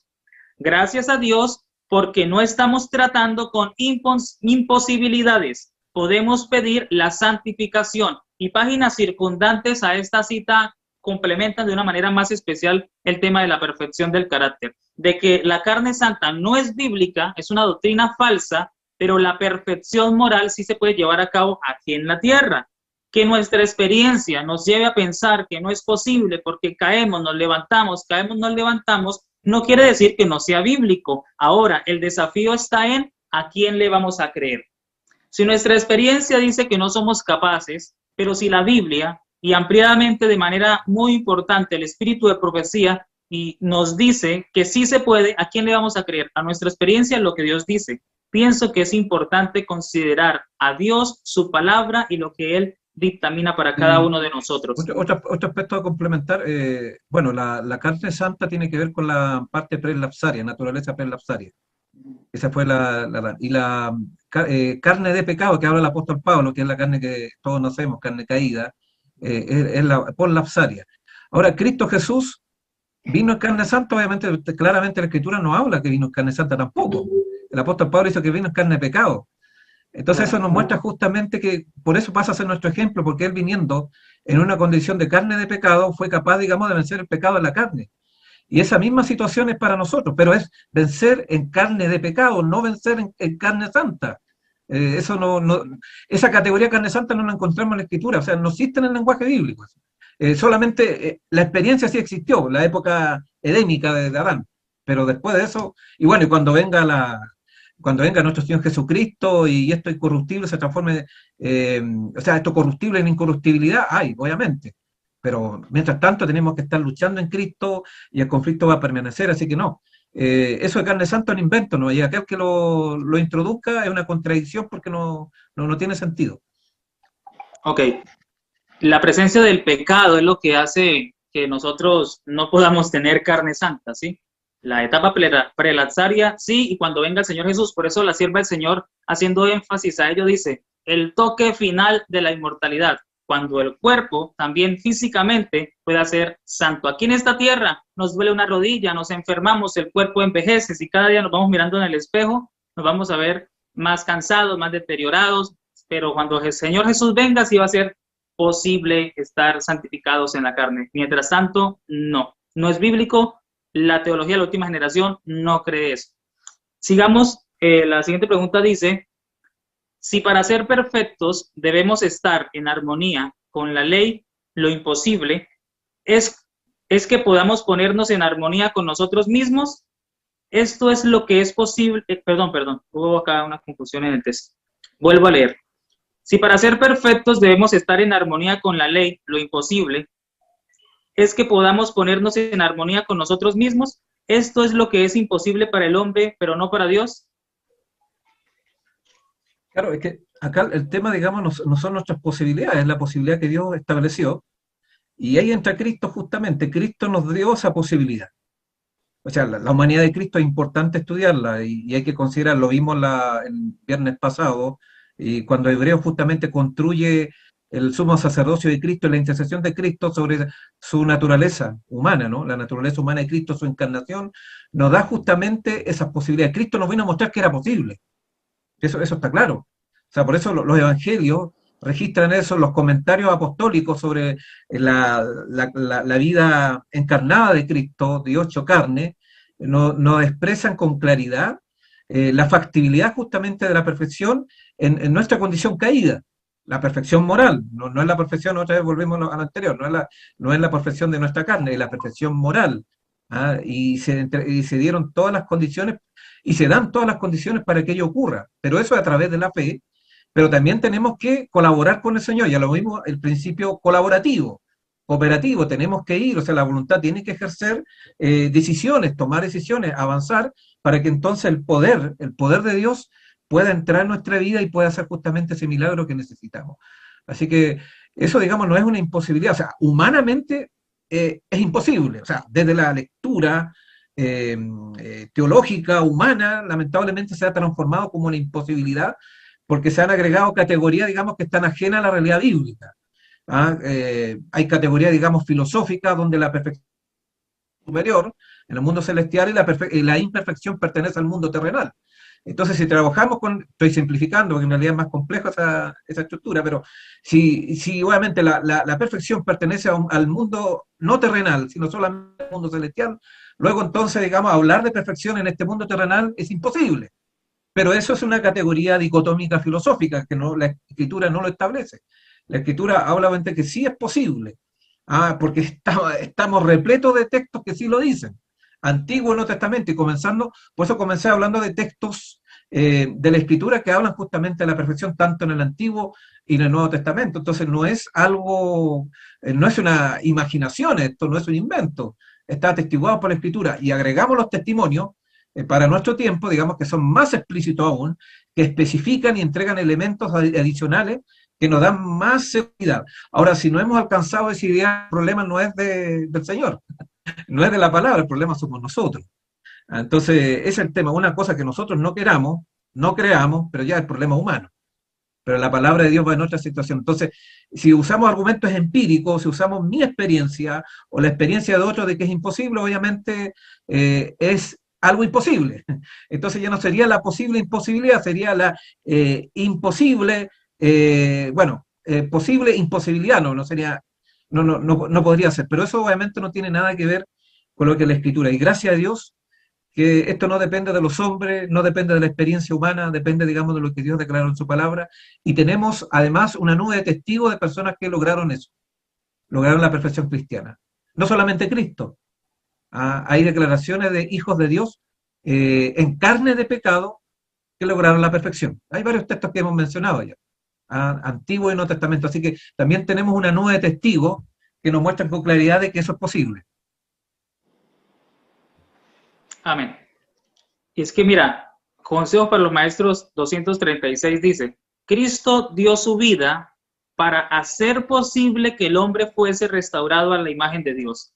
Y no está hablando allá, cuando Él venga, sino aquí. Él hizo el sacrificio acá en esta tierra. Se hizo humano como cada uno de nosotros. Fue tentado en todo, pero sin pecado, para otorgarnos ese ejemplo. Si consideramos que no se puede dejar de pecar en esta tierra, estamos diciendo que el sacrificio de Cristo no fue suficiente y que Él no pudo hacer las cosas completamente perfectas para que pueda ayudarnos a cada uno de nosotros. Ahora, dice esta cita también que me llama la atención, algo cortita, dice, al llevar a cabo nuestra obra, debemos recordar lo que Cristo utilizó para realizar su trabajo. Él creó al mundo, Él hizo al hombre. Luego vino personalmente al mundo para mostrar a sus habitantes cómo podían vivir vidas sin pecado. Presente. No, ¿cómo hubiesen podido llevar vidas sin pecado? No, ¿cómo podían vivir vidas sin pecado? Está hablando de que hay una realidad bíblica. Ahora, no lo hemos alcanzado, vivimos luchando, que por la gracia de Dios, porque solo es por la gracia de Dios, y es el problema cuando hay un concepto limitado de lo que es la gracia de Dios. La gracia de Dios ayuda a que obedezcamos. La gracia de Dios, en palabras de Elena de White, es el poder que genera en nosotros una obediencia perfecta. Nosotros no podemos decir que somos salvos por gracia, sino somos salvos del pecado por medio de esa gracia que Dios nos otorga a través de su sacrificio. Ahora vamos a abordar otra pregunta aquí en la línea que llevamos y dice así: los que viven según la carne entonces son los que ceden a los deseos de la carne, mientras que los que viven según el Espíritu son quienes, aun estando en la carne, someten todo a Dios. Claro, es que eso es, pues, justamente, son dos estilos de vida diametralmente opuestos. Y eso está también en estrecha relación con estar en el primer Adán y en el segundo Adán, que no analizamos porque era para otro análisis, Romanos capítulo 5, pero está en la misma dirección. O sea, estar en el primer Adán y en el segundo Adán es estar en el primer Adán, me refiero al que cayó, eso es antiguo pacto. En el segundo Adán, eso es nuevo pacto, ¿no? Hay otra forma de relacionarla. Esto también alumbra el capítulo 5, que a veces se lo interpreta de una manera bien metafísica, pero es un elemento bien concreto también. Habla justamente de esas posibilidades. De hecho, en el mismo capítulo 5 aparece un término claro justamente de lo que es vivir la ley de Dios, con el término griego dikaioma o dikaiomata, que no es por decir acá, que eso se traduce justamente de la justicia del Señor, en comparación, digamos, también con lo que es la obediencia de Cristo. Pero esa obediencia de Cristo también debe ser nuestra obediencia. Pero ¿quién da eso? La vida del nuevo pacto, la vida según el Espíritu, no según la carne. La vida, digamos, en el segundo Adán yo puedo tener justamente esa vida perfecta, en el segundo. En el primero solamente hay carne, en el primero obviamente solo hay fracaso y miserable de mí. El miserable de mí está relacionado con seguir el patrón del primer Adán. Pero digamos una vida de victoria, una vida, digamos, en el Espíritu, una vida, digamos, que muestra los frutos del Espíritu, como dice Pablo en Gálatas, capítulo 5, es la vida, digamos, en el segundo Adán. Aquel, digamos, que vive la justicia, ahí viene el término de Cayoma, vive la justicia. Bueno, eso también aparece en el libro Apocalipsis 19, capítulo 19, versículo 6, si es que no me equivoco, donde habla justamente de las vestiduras blancas, el lino blanco, son las acciones justas de los santos. El mismo término, digamos, de dikaioma. Ahí estamos hablando de perfección, de algo posible. O sea, ya el mismo libro Apocalipsis habla justamente también usando otra terminología. Entonces, sí, obviamente, esa es la realidad. Si manejamos esta fórmula paulina, nos permite entender y diferenciar claramente las cosas. No las junta. Por eso ese concepto que obviamente acuñó Lutero, que después ya fue tomando otra forma, de justo y pecador al mismo tiempo, es un concepto, digamos, que está en contra de las categorías paulinas de vivir en la carne y vivir en el espíritu, porque no son simultáneas. Vivir en la carne, digamos, y vivir según el espíritu no son una vida simultánea como intentan interpretar Romanos capítulo 7, del 7 al 25. Como que fueran todas experiencias simultáneas y plenamente aceptables y propias de la vida cristiana. No, son totalmente antagónicas, porque en el concepto de gran conflicto no existe esa posibilidad de la coexistencia de ambas cosas. O somos del espíritu o somos de la carne simplemente. O somos de Cristo o estamos contra Él. Porque estamos en este gran conflicto. Entonces, el gran conflicto también, otro ingrediente más, no nos permite interpretar Romanos capítulo 7, 7 al 25, digamos, en esos términos también. Hay otra luz también adicional que podemos agregar. Muy interesante. Y ese es un concepto, es una idea que prima, lamentablemente, en el adventismo, que al mismo tiempo que somos pecadores, somos presentados en el cielo como santos. Y es que es importante considerar qué dice la Biblia, qué dice el espíritu de profecía. Sabemos que las opiniones humanas todas pueden ser refutadas. Ahora, creemos en el espíritu de profecía, Creemos que es el don del cielo que Dios nos otorgó para dirigir a su iglesia en estos últimos días. Si creemos en el espíritu de profecía, que es una de las creencias de nuestra iglesia, debemos creer lo que está escrito. Y hay una cita que me llama la atención, muy clara, muy concisa. Usted puede corroborarla allí en la aplicación de Play Story de Elena de White. Mensajes Selectos, tomo 1, página 250, párrafo 2. Claro, categórico. No hay necesidad de hacerle una exégesis hermenéutica a esta cita tan clara. Escuchémosla. En la transgresión de la ley no hay seguridad, ni reposo, ni justificación. El hombre no puede esperar permanecer inocente delante de Dios y en paz con Él mediante los méritos de Cristo mientras continúe pecando. Debe cesar de transgredir y llegar a ser leal y fiel. Aquí nos habla de que o una o la otra. No se pueden tener las dos al mismo tiempo. Y hay otro detalle, por ejemplo, que me gustaría considerar aquí, porque es que a veces, por ejemplo, cuando se le hace escrutinio a la palabra de Dios, a veces se le hace escrutinio de acuerdo a las concepciones personales. Y el texto ese muy famoso de Mateo 5:48, que dice que sed pues vosotros perfectos como vuestro Padre es perfecto, allí pues la etimología anteriormente se trató, que teleios, que perfecto, que perfección moral, integralidad. Es importante saber el comentario que Elena de White hace de este versículo, porque este versículo es utilizado para decir, oye, pueden ser perfectos, pero no tan perfectos como dice literalmente, o el perfectos no es simplemente algo que se va a alcanzar en esta tierra, sino la meta a la cual vamos a llegar. Pero Elena de White es categórica, acá han deseado de todas las gentes, página 277, y dice, el ideal de Dios para sus hijos es más elevado de lo que puede alcanzar el más sublime del pensamiento humano. Sed pues vosotros perfectos como vuestro Padre que está en los cielos es perfecto. Esta orden es una promesa. Ahora pregunto, ¿Dios dejó sus promesas? Sí.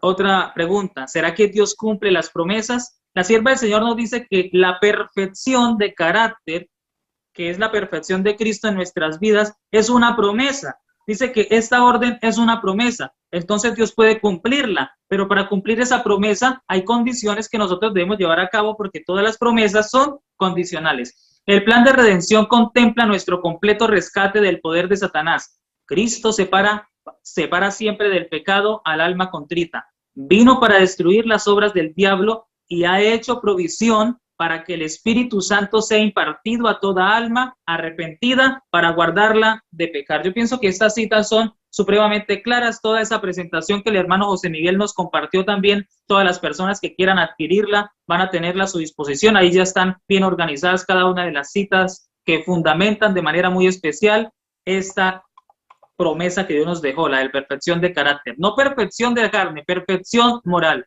Y esta perfección solo se va a cumplir en los méritos de Jesús. Todos los esfuerzos humanos sin Cristo equivalen a nada. Solo Cristo es el que puede permitir que esto sea una realidad en cada una de nuestras vidas. Vamos a abordar una pregunta más.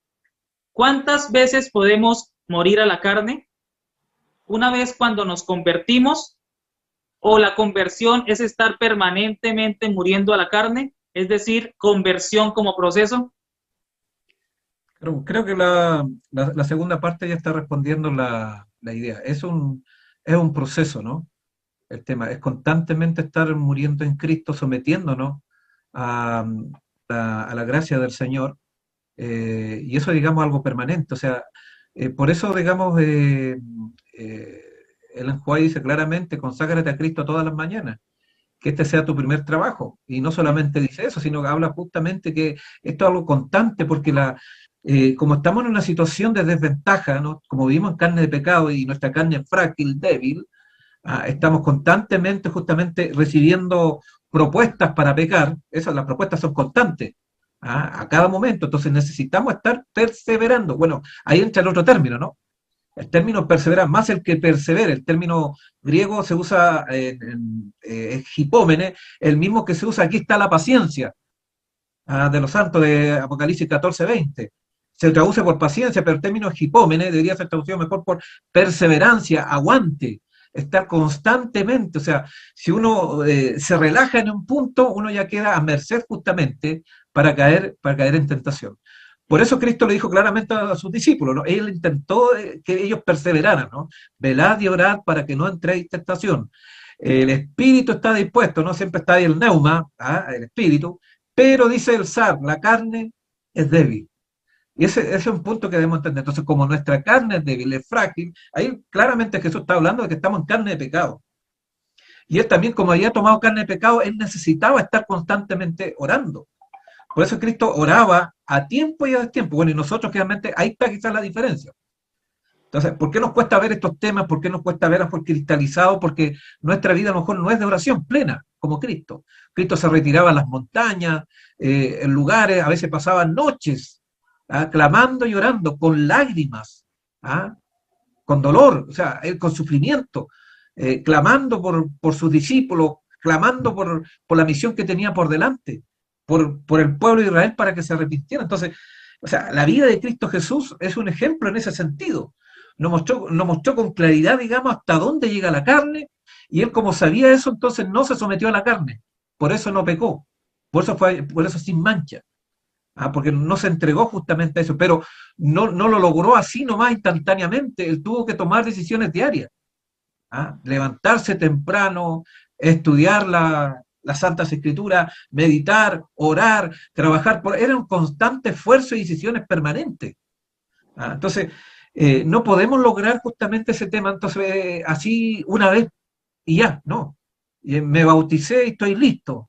O hice un retiro espiritual y ya quedé listo para 2 meses. Eso no es así, es constantemente. O sea, uno dice, después de orar, ¿qué tengo que hacer? Orar. Después de estudiar la Biblia, ¿qué tengo que hacer? Seguir estudiando, o sea, o tener los textos en la mente. Bueno, por eso es importante memorizar. O sea, la palabra de Dios, mientras estemos realizando actividades normales de la vida diaria, debemos intentar que la palabra de Dios de nuestra manera esté dando vuelta en nuestra mente, porque esa mente ahuyenta las propuestas del enemigo. Entonces hay todo un ejercicio, bueno, por eso el apóstol Pablo dice claramente en Filipenses 4:8, todo nos invita justamente a dónde debe estar nuestra mente, ¿no? En todo lo puro, todo lo honesto, todo lo malo. Entonces, ahí vienen los abastecimientos, las avenidas del alma, cuidarla. Entonces, bueno, ahí entran todas las orientaciones que tenemos del espíritu de profecía, los testimonios, de por qué los testimonios se preocupan tanto de esos aspectos, porque son los elementos preliminares para dejar obviamente de ser fiel al Señor. Bueno, y podemos seguir en mucha de esta dirección, pero esto es algo constante, no podemos, es perseverar, ¿no? Es permanente, continuo, es progresión tras progresión, crecimiento tras crecimiento, es todo un desafío el que tenemos en esta tierra. Ok, abordaremos una pregunta más. Dice de la siguiente manera: ¿cuándo uno puede decir que ha nacido de nuevo? ¿Cuando se ha bautizado o cuando le entrega el corazón a Jesús? ¿Experimentó el nuevo nacimiento el ladrón en la cruz? Bueno, hay 3 elementos que están asociados, pero obviamente el bautismo, bueno, le digo por mi experiencia, cuando acá el bautismo fue una confirmación del nuevo nacimiento, y para muchos es así. Uno ya conoce ante el Señor, se entrega plenamente y comienza a vivir en el Espíritu. Ya cuando uno comienza a vivir en el Espíritu, luego viene el bautismo. Ya, bueno, a veces coincide las dos cosas, pero en realidad el bautismo es una confirmación. Actualmente uno ve lo contrario, y acá hay que tenemos que hacer una mea culpa nosotros como iglesia, donde ocurre, donde realmente la gente después conoce y experimenta el nuevo nacimiento, se bautiza, pero no necesariamente es producto de, obviamente, de haber pasado de la vida según la carne a la vida según el espíritu. No necesariamente está siendo así. Y por eso hay mucha gente que se bautiza, se va después, hay gente que tiene problemas, y ahí entonces nosotros empezamos a lo mejor de esa perspectiva empezamos a adaptar las cosas, ¿no? Y hace este tema del tema de la perfección, lo hace como más imposible todavía. Como estamos bautizando mal, como la gente que ingresa a la iglesia no entra en las condiciones que Dios ha dejado en su palabra, entonces se hace más difícil abordar esta temática, se hace como un escalón. Ya la vida normal de bautismo, básica, pasa a ser compleja para el catecúmeno. Imagínense si abordamos el tema de la perfección, es una cosa ya que se va cuesta arriba. Pero ese es producto de porque estamos presentando mal el Evangelio, estamos bautizando mal, y no estamos entonces de que el bautismo sea una confirmación de esa experiencia del nuevo nacimiento. El nuevo sinónimo de vivir según el Espíritu, y lo vimos anteriormente, está hablando de la misma relación. Es dejar de vivir en la carne, es la experiencia que le faltaba a Nicodemo. Nicodemo era, al igual que Pablo antes de conocer al Señor camino a Damasco, era una persona que vivía según la carne, que era religioso. no había experimentado un nuevo nacimiento. Entonces, eso también pasa también con nosotros, es una situación, pero ahí tiene que ver, ojalá que sea así, o sea, que la persona que se bautice sea una confirmación de que ha nacido de nuevo. Eso es lo extraordinario. Entonces, ya el bautismo se transforma como, he aquí, mi hijo amado, en quien tengo complacencia, en quien tengo contentamiento, guardando las proporciones, obviamente, porque eso fue una declaración para Cristo, pero así debe ser, o sea, una situación hermosa donde coincide justamente la inscripción en el libro de la vida con la nueva experiencia del nuevo nacimiento. Eso debiera ser, pero no necesariamente se da. Entonces, yo creo que a lo mejor esa pregunta viene porque uno ve la realidad que eso no está sucediendo o que a lo mejor no me sucedió. Y por eso quizá uno lo puede cuestionar, pero así debe ser. Ok. Dice, en lugar de tratar de establecer nuestra propia justicia, aceptamos la justicia de Cristo. Su sangre expía nuestros pecados. Su obediencia es aceptada en nuestro favor. Entonces el corazón renovado por el Espíritu Santo producirá los frutos del Espíritu. Mediante la gracia de Cristo viviremos obedeciendo a la ley de Dios escrita en nuestro corazón. Y aquí había un pedacito más que quizá quede la duda. ¿Experimentó el ladrón en la cruz el nuevo nacimiento? Sí, sin duda experimentó, si no, no se hubiese salvado. Ninguna persona puede ser salva y puede el Señor declarar, de cierto, estarás conmigo en el paraíso, porque eso es entrar a la ciudad celestial, es la promesa que va a entrar al reino sin estar idóneo para el reino de los cielos. Y la única manera es entrar justamente nacido de nuevo y perfectos en Cristo. No hay otra posibilidad, porque esa siempre ha sido la condición para entrar al reino de los cielos. La perfecta justicia, la perfecta obediencia a la ley de Dios. Es cierto, fue un momento instantáneo, fue un momento corto, la de la cruz, pero en ese momento él experimentó todo lo que obviamente, porque es el obrero de la hora undécima, el que llegó último. Tuvo poco tiempo. Hay otros que tuvieron toda la vida a lo mejor para aprender de Jesús y haberse entregado. Él tuvo, digamos, un tiempo muy pequeño, pero ese poco tiempo obviamente lo aprovechó porque la declaración de Cristo es contundente. Es contundente y Cristo no se contradice. No le puede pedir un estándar menor al ladrón de la cruz y otra, digamos, eso es contradictorio. No es así.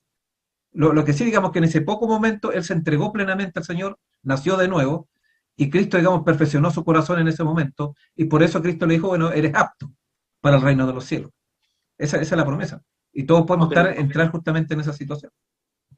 Y es uno de los versículos que utilizan para decir, ves, en el último momento se arrepintió, no alcanzó la perfección del carácter, pero no es así. La sierva del Señor nos registra que sí fue así. Y les invito, cuando tengan la oportunidad, agarren el libro El deseado de todas las gentes. Busquen el capítulo 78, el que se llama El Calvario. Allí van a encontrar detalles especiales del ladrón en la cruz. Mire que la experiencia del ladrón en la cruz fue tan única y tan diferente a toda la nación, y pienso que él ha tenido una experiencia única en toda la humanidad, y es que pudo pedirle perdón a alguien que estaba muriendo igual que él. A un Salvador moribundo, él lo llamó Señor, le pidió perdón y abrió su corazón. Y dice la sierva del Señor que el Padre fue glorificado en el Hijo por medio de ese ladrón. Así que les invito a leer ese capítulo, búsquenlo, denominado El Calvario, capítulo 78, El deseado de todas las gentes. Y acá hay una cita que me llama la atención como para ir cerrando este segmento de preguntas y respuestas, porque otra vez llega el desafío. ¿Le vamos a creer a nuestra experiencia o le vamos a creer a Dios, a su palabra y al espíritu de profecía? Pienso que debemos creer lo que Dios dice, así sea descabellado, así se nos salga de nuestra comprensión cognitiva, cognitiva, intelectual, debemos creer a Dios y saber que es una orden, que es una promesa, la perfección del carácter, y que todo lo puedo en Cristo que me fortalece. Y una manera de permanecer en Cristo es llevando una vida íntegra solo en los méritos de Jesús. Dice, esta promesa es solo para aquellos que tuvieren sed. Si tenemos sed, bueno, esta promesa es para nosotros. Solo aquellos que sienten la necesidad del agua de la vida y que la buscan a cualquier precio, la recibirán. El que venciere heredará todas las cosas y yo seré su Dios y él será mi hijo. Y mira acá donde viene lo más interesante. Aquí también las condiciones están especificadas. Para heredar todas las cosas debemos resistir al pecado y vencerlo. no es por nuestra fuerza. La perfección no es carnal, es moral, es espiritual. Y cuando se presenta una perfección carnal, pues no vamos a ser capaces. El apóstol Pablo decía, miserable de mí, pero después decía, no, es que en Cristo es que sí puedo. Ahora, pues, hermano José Miguel, pues ha llegado pues el momento de ir culminando. Entonces pienso que es el espacio para lanzar un desafío a la audiencia, hacer como una síntesis, como una especie de llamado a la audiencia en relación a este tema que es muy sustentable en el espíritu de profecía en la Biblia, y pues queda también para que nos despida con una oración. Bueno, dejo acá el texto de 1 Tesalonicenses 5:23. El mismo Dios de paz os santifique por completo, o perfectamente, que es el término, digamos, que también da esa posibilidad. Y todo vuestro espíritu, alma, todo vuestro ser, espíritu en mi cuerpo sea guardado irreprensible. Es una promesa que debemos tomar. Debe ser el texto adventista también, uno de los textos adventistas que a veces uno los pasa por alto o lo toma muy superficialmente, pero acá dice todo vuestro ser. Todo completo, espíritu, alma y cuerpo. En eso consiste la perfección que Dios nos quiere entregar, ¿no? Y podamos ser guardados irreprensibles, que es la condición que van a tener los 144.000. ¿No? Ninguno va a ser sellado, ¿no? Cuando venga el tiempo del sellamiento, si no tiene esa condición. Entonces es un gran desafío. Pero no es para temer, esto no es un mensaje terrorista, muchos creen que cuando hablamos de estos temas es un mensaje terrorista, por ahí Cochanota anda con terrorismo, ¿no? Ahuyentando a la gente, asustando, no, eso está en la palabra de Dios, no depende de mí, es lo que está prometido en la palabra, y si todavía no es real, mi estimado hermana y hermana, clamemos al Señor para que así sea, oremos por nuestra iglesia, oremos por nuestro pueblo, oremos por cada uno de nosotros para que podamos tener esa experiencia. El enemigo va a buscar mil formas para que eso no sea así, va a impedir, pero damos gracias a Dios que Dios es más fuerte, que el Espíritu de Dios está disponible para que nosotros podamos ser mucho más que vencedores, como dice el apóstol Pablo. Que el Señor los bendiga y que esta verdad, digamos, que está en la Escritura, podamos ir viviéndolo cada día hasta cuando venga el momento final. Amén. Dios es maravilloso y nos ha acompañado hasta este momento, y sabemos que, como dice, mente, carácter y personalidad tomo dos. El amor de Cristo, mire que todo es por amor. Si me amáis, guardad mis mandamientos. El amor echa fuera el temor, el amor genera la obediencia, que todas vuestras cosas sean hechas con amor. Y 1 Corintios 13 nos dice que el amor es un maravilloso don, el mayor don que Dios nos otorga. Y dice esta cita de mente, carácter y personalidad tomo dos. El amor de Cristo subyugará las inclinaciones carnales. La verdad no solo lleva en sí misma la evidencia de su origen celestial, sino que prueba que por medio de la gracia del Espíritu de Dios es eficaz para la purificación del alma. Qué maravillosa cita. Ha sido una gran bendición este tema. Téngalo por seguro que queda grabado para que lo vuelva a repasar. Y pues anhelamos que el hermano José Miguel pueda tener una oración para finiquitar este espacio. Padre eterno, estamos ante tu trono de la gracia, accediendo, Padre, a lo que tú has dejado en tu palabra. Sin ti, Señor, nada podemos hacer. Amén. Perdona nuestros pecados, Padre, los pecados de tu pueblo. Y como pueblo adventista, Señor, hemos sido negligentes, no te hemos buscado de verdad. Y nos hemos conformado, Señor, con llevar una vida carnal y colocándole, Señor, en matices cristianos, sabemos que eso es una vida miserable. No queremos ser miserables. Ciegos, pobres, desnudos, como dice el mensaje de la Odisea. Ayúdanos a salir de esta situación, Padre, a no conformarnos con una vida de justicia y pecado al mismo tiempo, porque es abominable ante tu presencia. Ayúdanos, Señor, a tener este entendimiento, a tomar decisiones desde ahora en adelante, Padre, para que esta verdad pueda ser reflejada en nuestra vida, porque así te vamos a dar gloria, así vamos a vindicar tu carácter ante el universo, ante las grandes acusaciones de nuestro archienemigo. Padre, permanece en nuestros corazones en este sábado, que tu paz prometida para este momento pueda estar en cada uno de nuestros corazones, que podamos sentir tu presencia y que los deseos de la carne puedan ser, Señor, neutralizados por la presencia de tu Santo Espíritu en nuestros corazones. Esto lo rogamos no porque haya mérito en nosotros, sino los méritos de Cristo Jesús. Amén. Amén. Amén, gloria al Señor. De verdad ha sido un maravilloso banquete espiritual este tema. Anhelamos que lo sigan compartiendo. Los que tuvieron la oportunidad de acompañarnos en vivo, qué bendición. Los que no, después pueden verlo con tiempo, queda aquí grabado en el canal Anunciando la Verdad. También esto por la página Adventistas Anunciando la Verdad y por todas las páginas Trayecto Adventista. Recordar que Trayecto Adventista es quien organiza este evento para que pueda llegar la señal también hasta sus hogares. Bueno, ya se ha terminado la 10ª entrega. La próxima semana tendremos la 11ª entrega y antes de despedirme de ustedes quiero leerles algo. Es obra de la conversión y de la santificación reconciliar a los hombres con Dios, poniéndolos de acuerdo con los principios de su ley. Muchos dicen que Dios reconcilió al hombre allá en la cruz sin la presencia del hombre, pero la palabra de Dios y el espíritu de profecía nos habla que en efecto esa reconciliación tiene que ver con la respuesta del ser humano a la gracia de Dios, la gracia que motiva al ser humano a obedecer, la gracia que se acepta por fe, y nos dice que la justicia es obediencia a la ley.